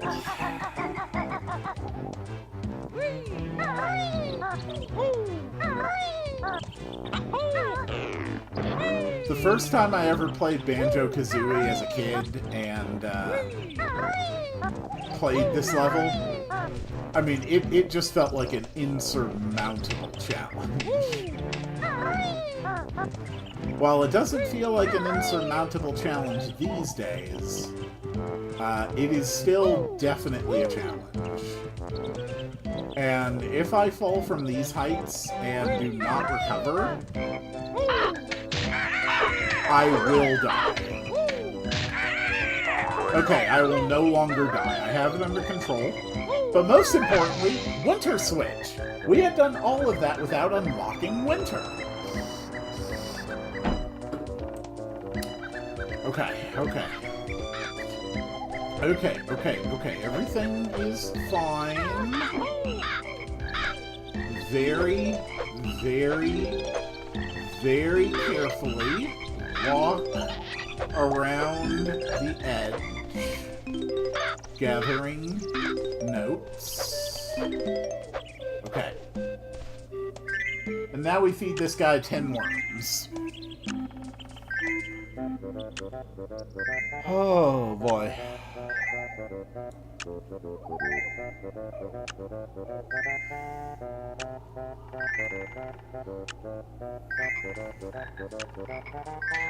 Whew.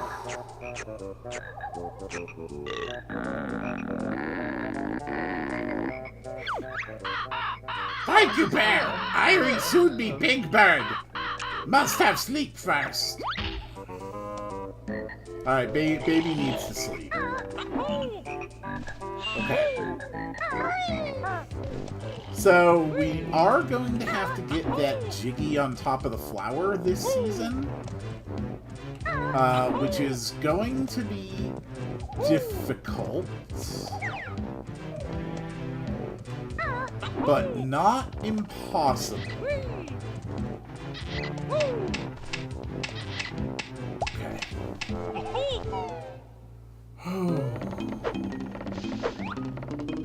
Alright, still nothing else in here. Didn't think there would be. Okay. So... Alright. We go to the beehive. We jump out of the beehive. But the point is that from here we get the Jiggy. Okay. That should be everything. I get the gut feeling Kazooie is like restraining herself not to eat the worms. Could be?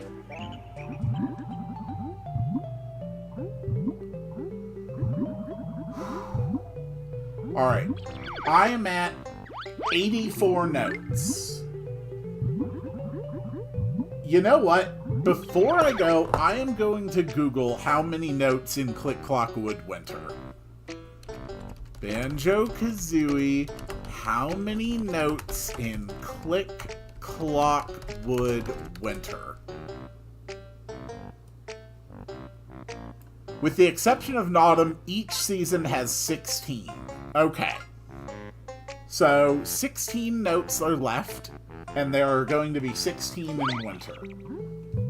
So, just before we even go, we can be absolutely certain that I'm on track. Let's at least line the last Jinjo. The last Jinjo is in winter. All the remaining stuff we need is in winter.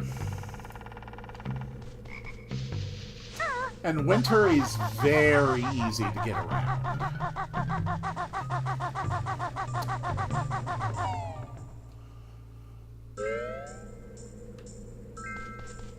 Alright, first things first. How long have you played this game for? Do you mean this session, or do you mean, like, when did I first play it? Because I first played this game, like... that would have been over 20 years ago.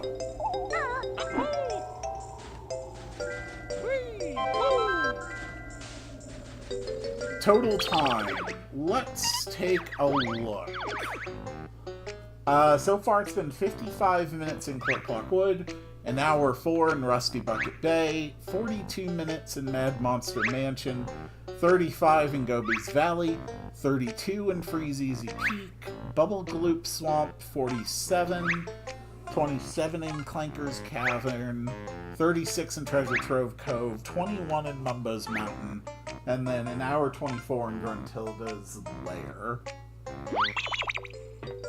So, that long.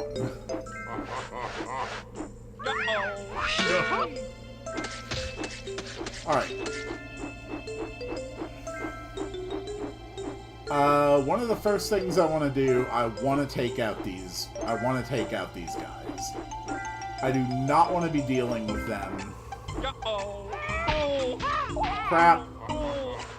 Okay, so that's pretty much worst case scenario.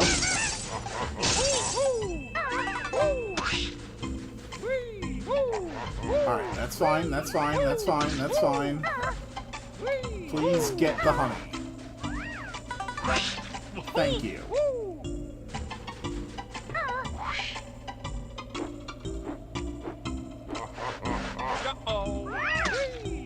Damn it. The more these guys are around, the more dangerous it is for me to navigate the level.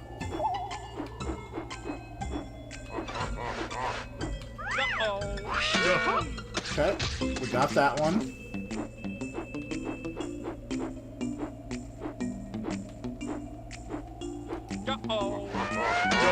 We got that one. There's a few up here.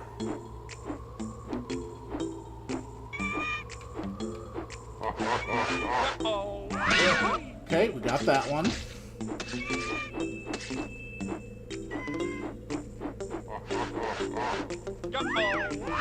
I'm already seeing most of the notes that we're gonna have to find. Okay, while we're also flying...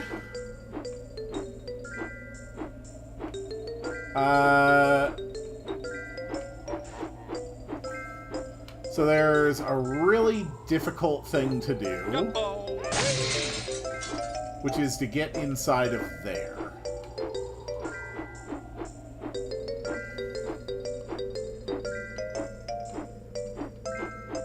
Now, where the hell are you? I hear you laughing, and I don't see you, and that makes me nervous.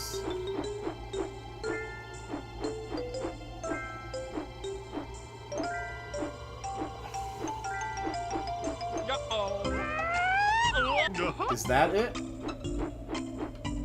No, that's not it.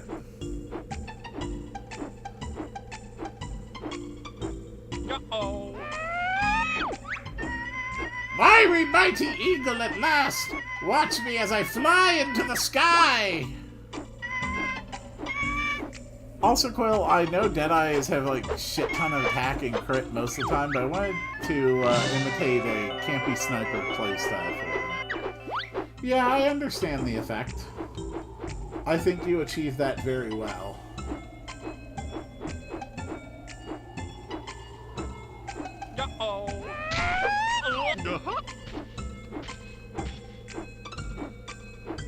Okay, there's at least one more of these guys. There he is! Okay, and this is the one guarding the witch switch.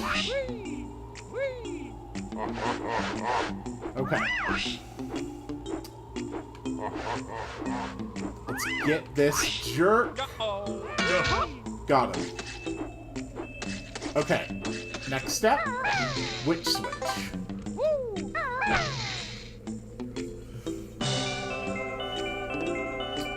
Perfect. That one we're going to have to be a bee in order to get. Now, how do I get down? Okay, that's fine.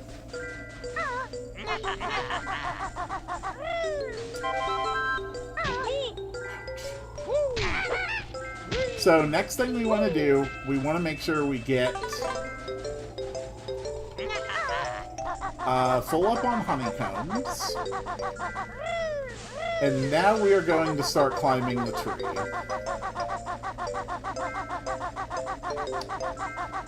We just have to keep our eyes peeled. There are... Actually, let's get one of the honeycombs first.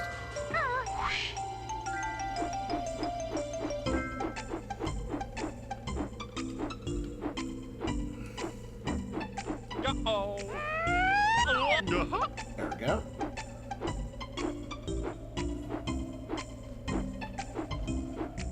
So the first honeycomb is in here.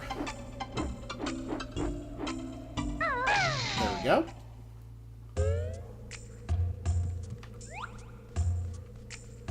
So you can see the honeycomb is right over there. I don't believe there's any notes in this room.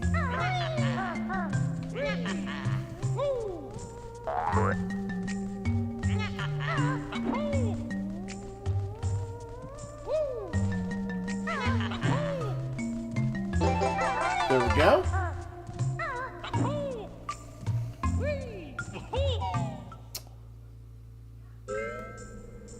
So the last honeycomb is inside of Naughty's house in winter, which you can only get to by swimming through the freezing water, which has a very high likelihood of killing you.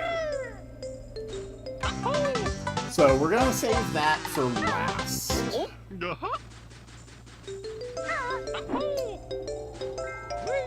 Now we just need to make sure we get the last of these notes.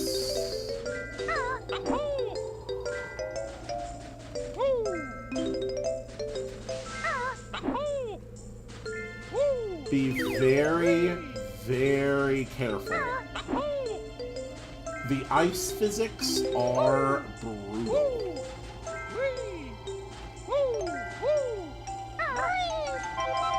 Okay, we're fine.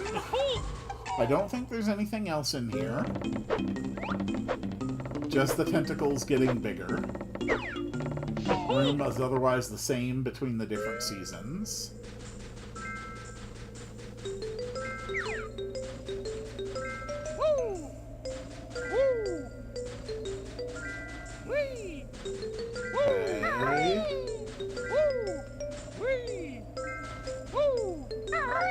okay if I steal that able to turn enemies on your side via a move thing? Yeah, absolutely. It's literally just a confusion effect that lasts one turn.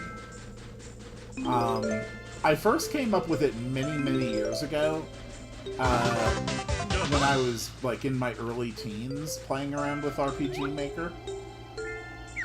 When I realized that a one-turn confusion was essentially just, like, a better version of a stun mechanic. And stuns were, you know, perfectly fine and balanced to have in fights.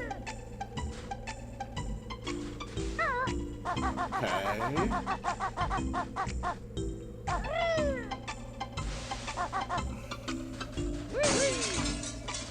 I think I can break into their house in winter. Are there any notes in here? There's some eggs, some red feathers. They're just dreaming of acorns. Okay. Is there a way to spawn an enemy based on if a party member does a move?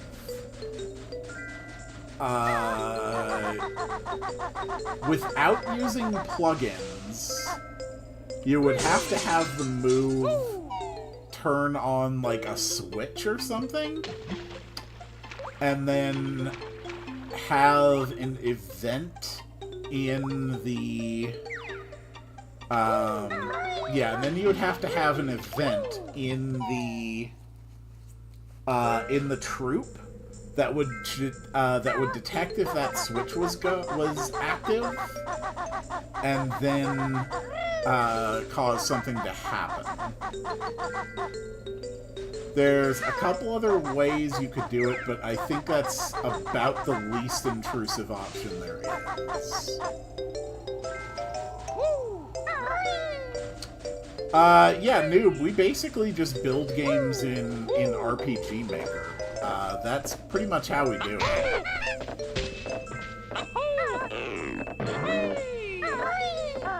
I would encourage anyone who has interest in that type of thing to find, like, a free resource or thing.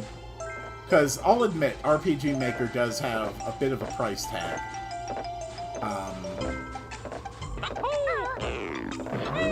But there's plenty of free game-making programs out there where you could start testing your stuff on very simple games, getting, you know, an understanding of the structures and the mechanics. This is making me really nervous. Okay, I'm still missing 8 notes.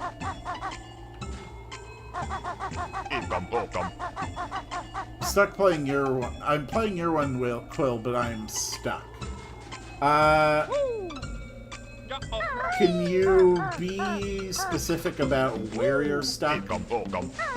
Just like give me any information you can think of about exactly where or what's going on, and I can probably help you. The more detail, the better. There's also the very real possibility that you could have stumbled across a genuine bug, something that I would need to fix. The Community RPG has a demo out? Yeah, there's been a link in the description of every stream. Okay, you saved the girl from the monkey with guns. Good. So after that, it puts you back in the starting town, and there's a little scene. And then you have to go out of the forest again. Basically, there's another exit through the forest that will take you out to the other side.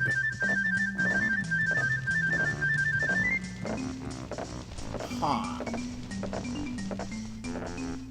Okay, I'm missing... You're out in a pyramid. Yeah. The pyramid is an optional dungeon.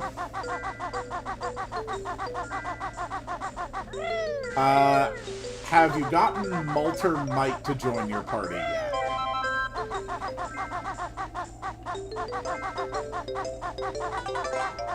Where the hell are these last 8 notes?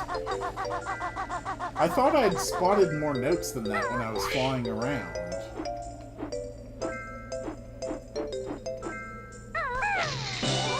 Where's the Genjo? That should be Jiggy number 10.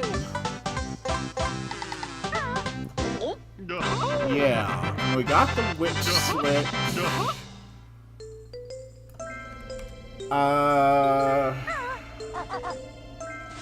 Crap. Okay, 8 notes are unaccounted for.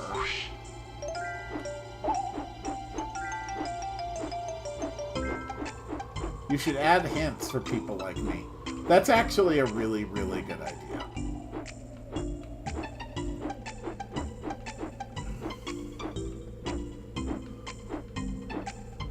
Okay, I think I saw some notes here.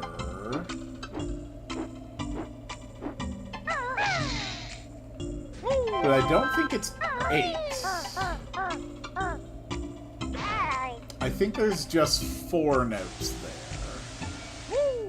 there. Basically, you can't go anywhere in the pyramid until you have Malter Might in your party. And you won't be able to get Malter Might until you have been to the nearby town, Spire Town, and seen an event there.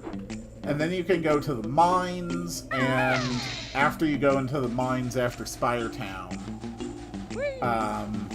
you'll be able to get into the pyramid then. But the whole pyramid is an optional dungeon. Just with some bonus stuff. Good bonus stuff, don't get me wrong, but still optional. Okay.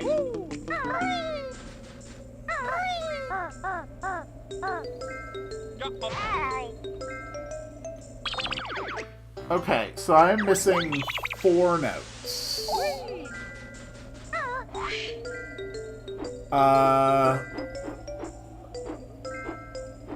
Crap.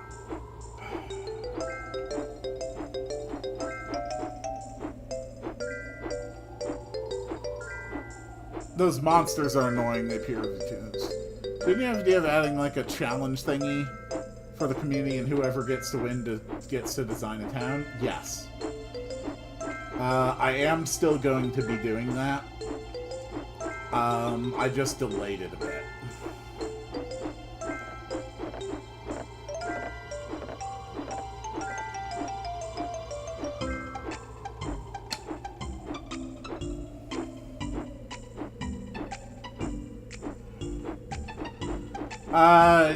I'm glad to see your enthusiasm, Noob. I don't know exactly how it's going to look yet. I don't know how this is going to be shaped or how it's going to work. Once I do get all the details and everything hammered out, I will make sure that it's well communicated, like at least a solid month in advance before the actual thing happens. So.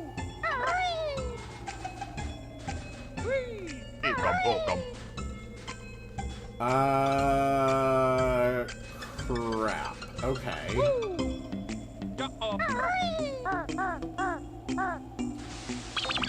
Okay.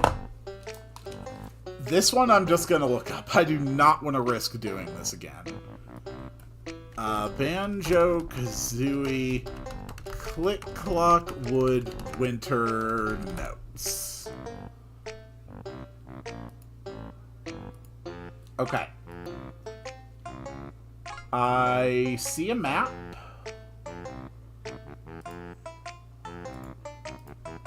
Bringing it up in a window. Basically, this is what I'm looking at.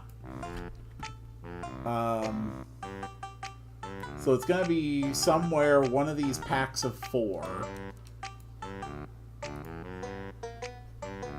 So now I just have to figure out which pack of 4 I am missing.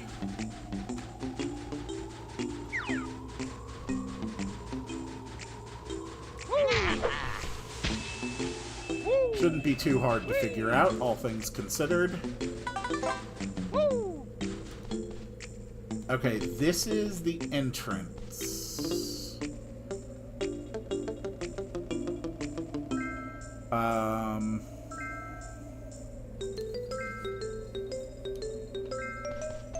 Okay.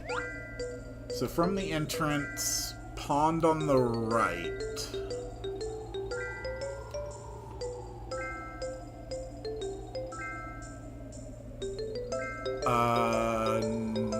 Right? Pond on the right. Okay, beehive on my left.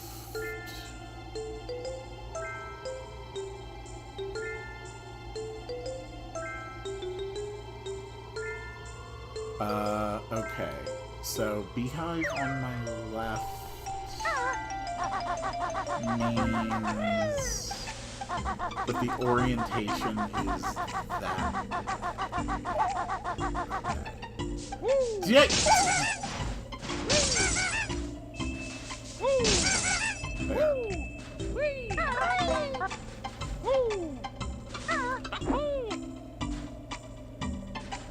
I'll admit this map is not especially helpful.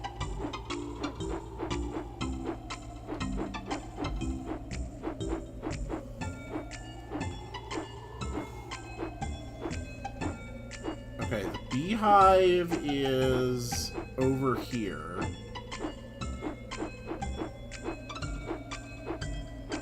So it's pointing to these bits here.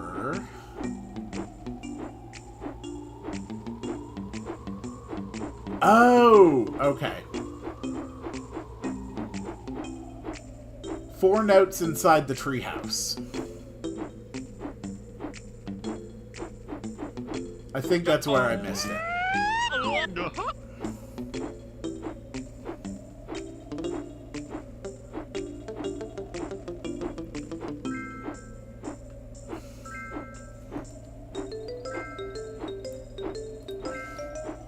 Oh, okay. No. Not in the treehouse. On the treehouse. Also add options for starting character. At this point, changing the starting character would require a rework of almost everything in the game.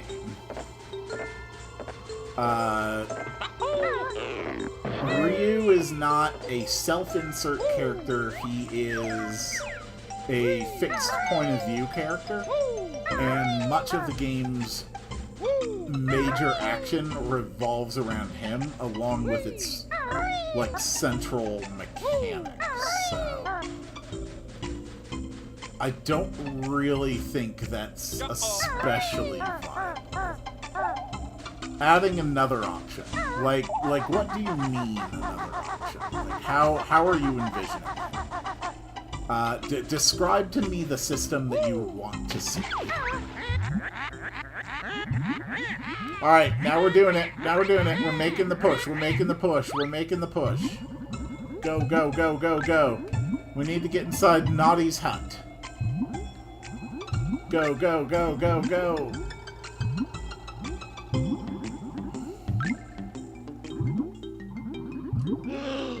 Okay, and here's the honeycomb.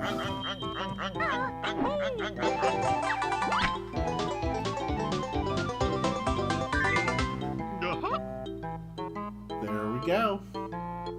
Like Pokemon has 3 starters and you choose one. Okay, but you see, like the big mechanic here is that Ryu turns into different types of dragons with different powers. So there's multiple sections in the game which are built around Ryu unlocking new dragon powers. So, if we added more characters, every single reference to Ryu throughout the entire game, I would have to add, like, conditional changes to it. Yeah, Ryu changes. There's an entire mechanic about Ryu turning into different dragon forms. But also, while we've been talking, I just 100% click-clock wood.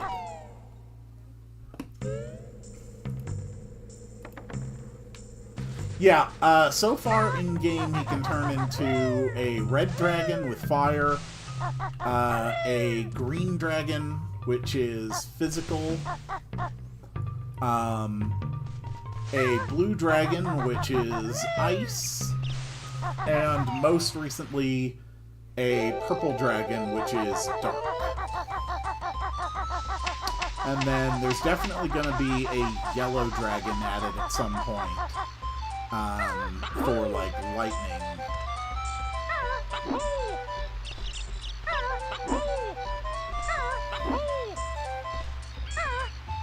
Yeah, I'm thinking yellow for electric, most likely. And then, I do want to have at least one, like, secret dragon form, which I'm thinking would be like a void or space dragon, but I haven't really gotten any solid handle on how that would work yet. But I think it's going to be accessible only through the Spire Flight minigame, since that one basically has where you fly up into space.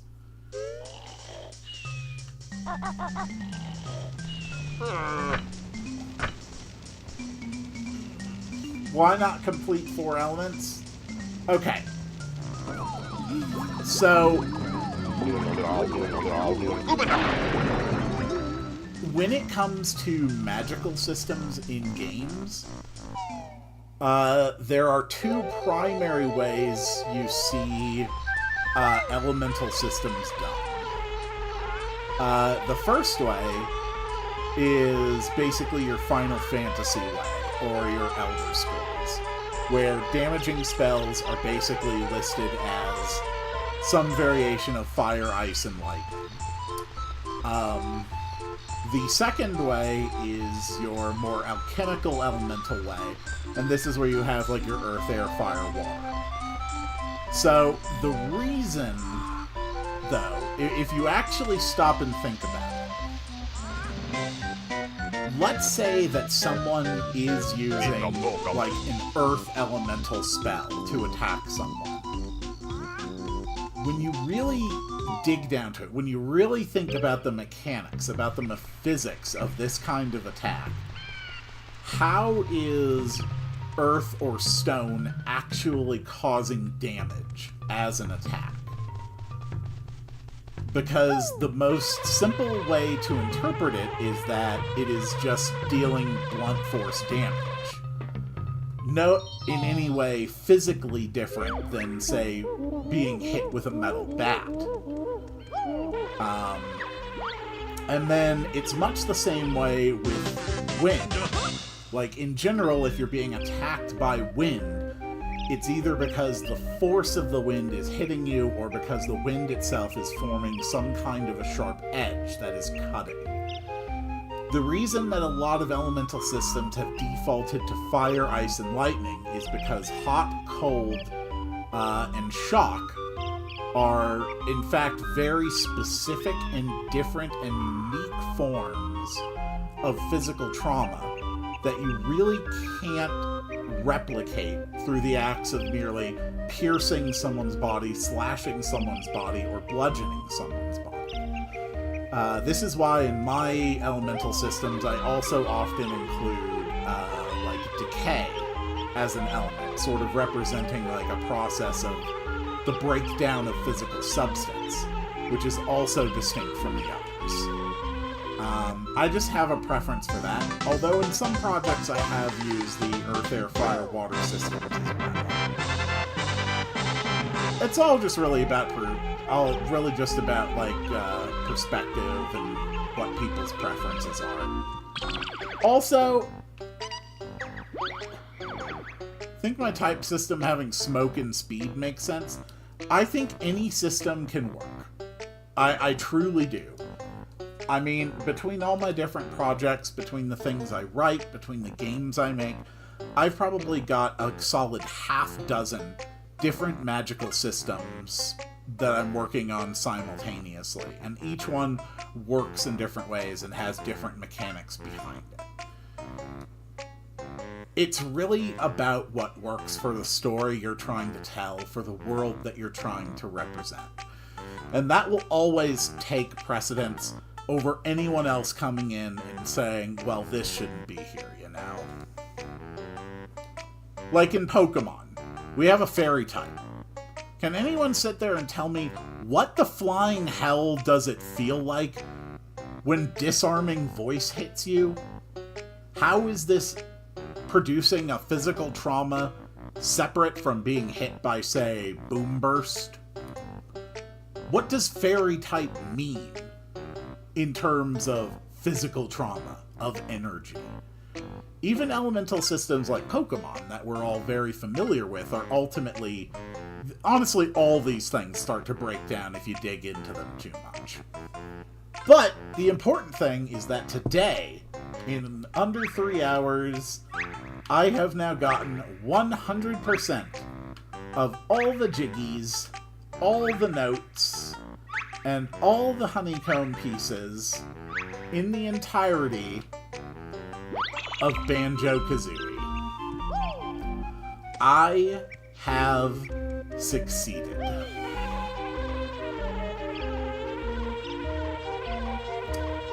And next time will be the finale. And I will give the slightest bit of hint to what that finale might look like. Because this will be the place I go next time. Let's take a quick look. Join me next time on Banjo-Kazooie 100%, when I will step onto this platform and enter Grunty's Furnace Fun. Thank you all so much for being here. As always, I'm very appreciative. I hope you all have a great day. I'm going to turn the AC on again before I boil to death in my own skin, and it is time to make the sound to summon the end of the stream. Wow, wow, wow, wow, wow, wow, wow, wow.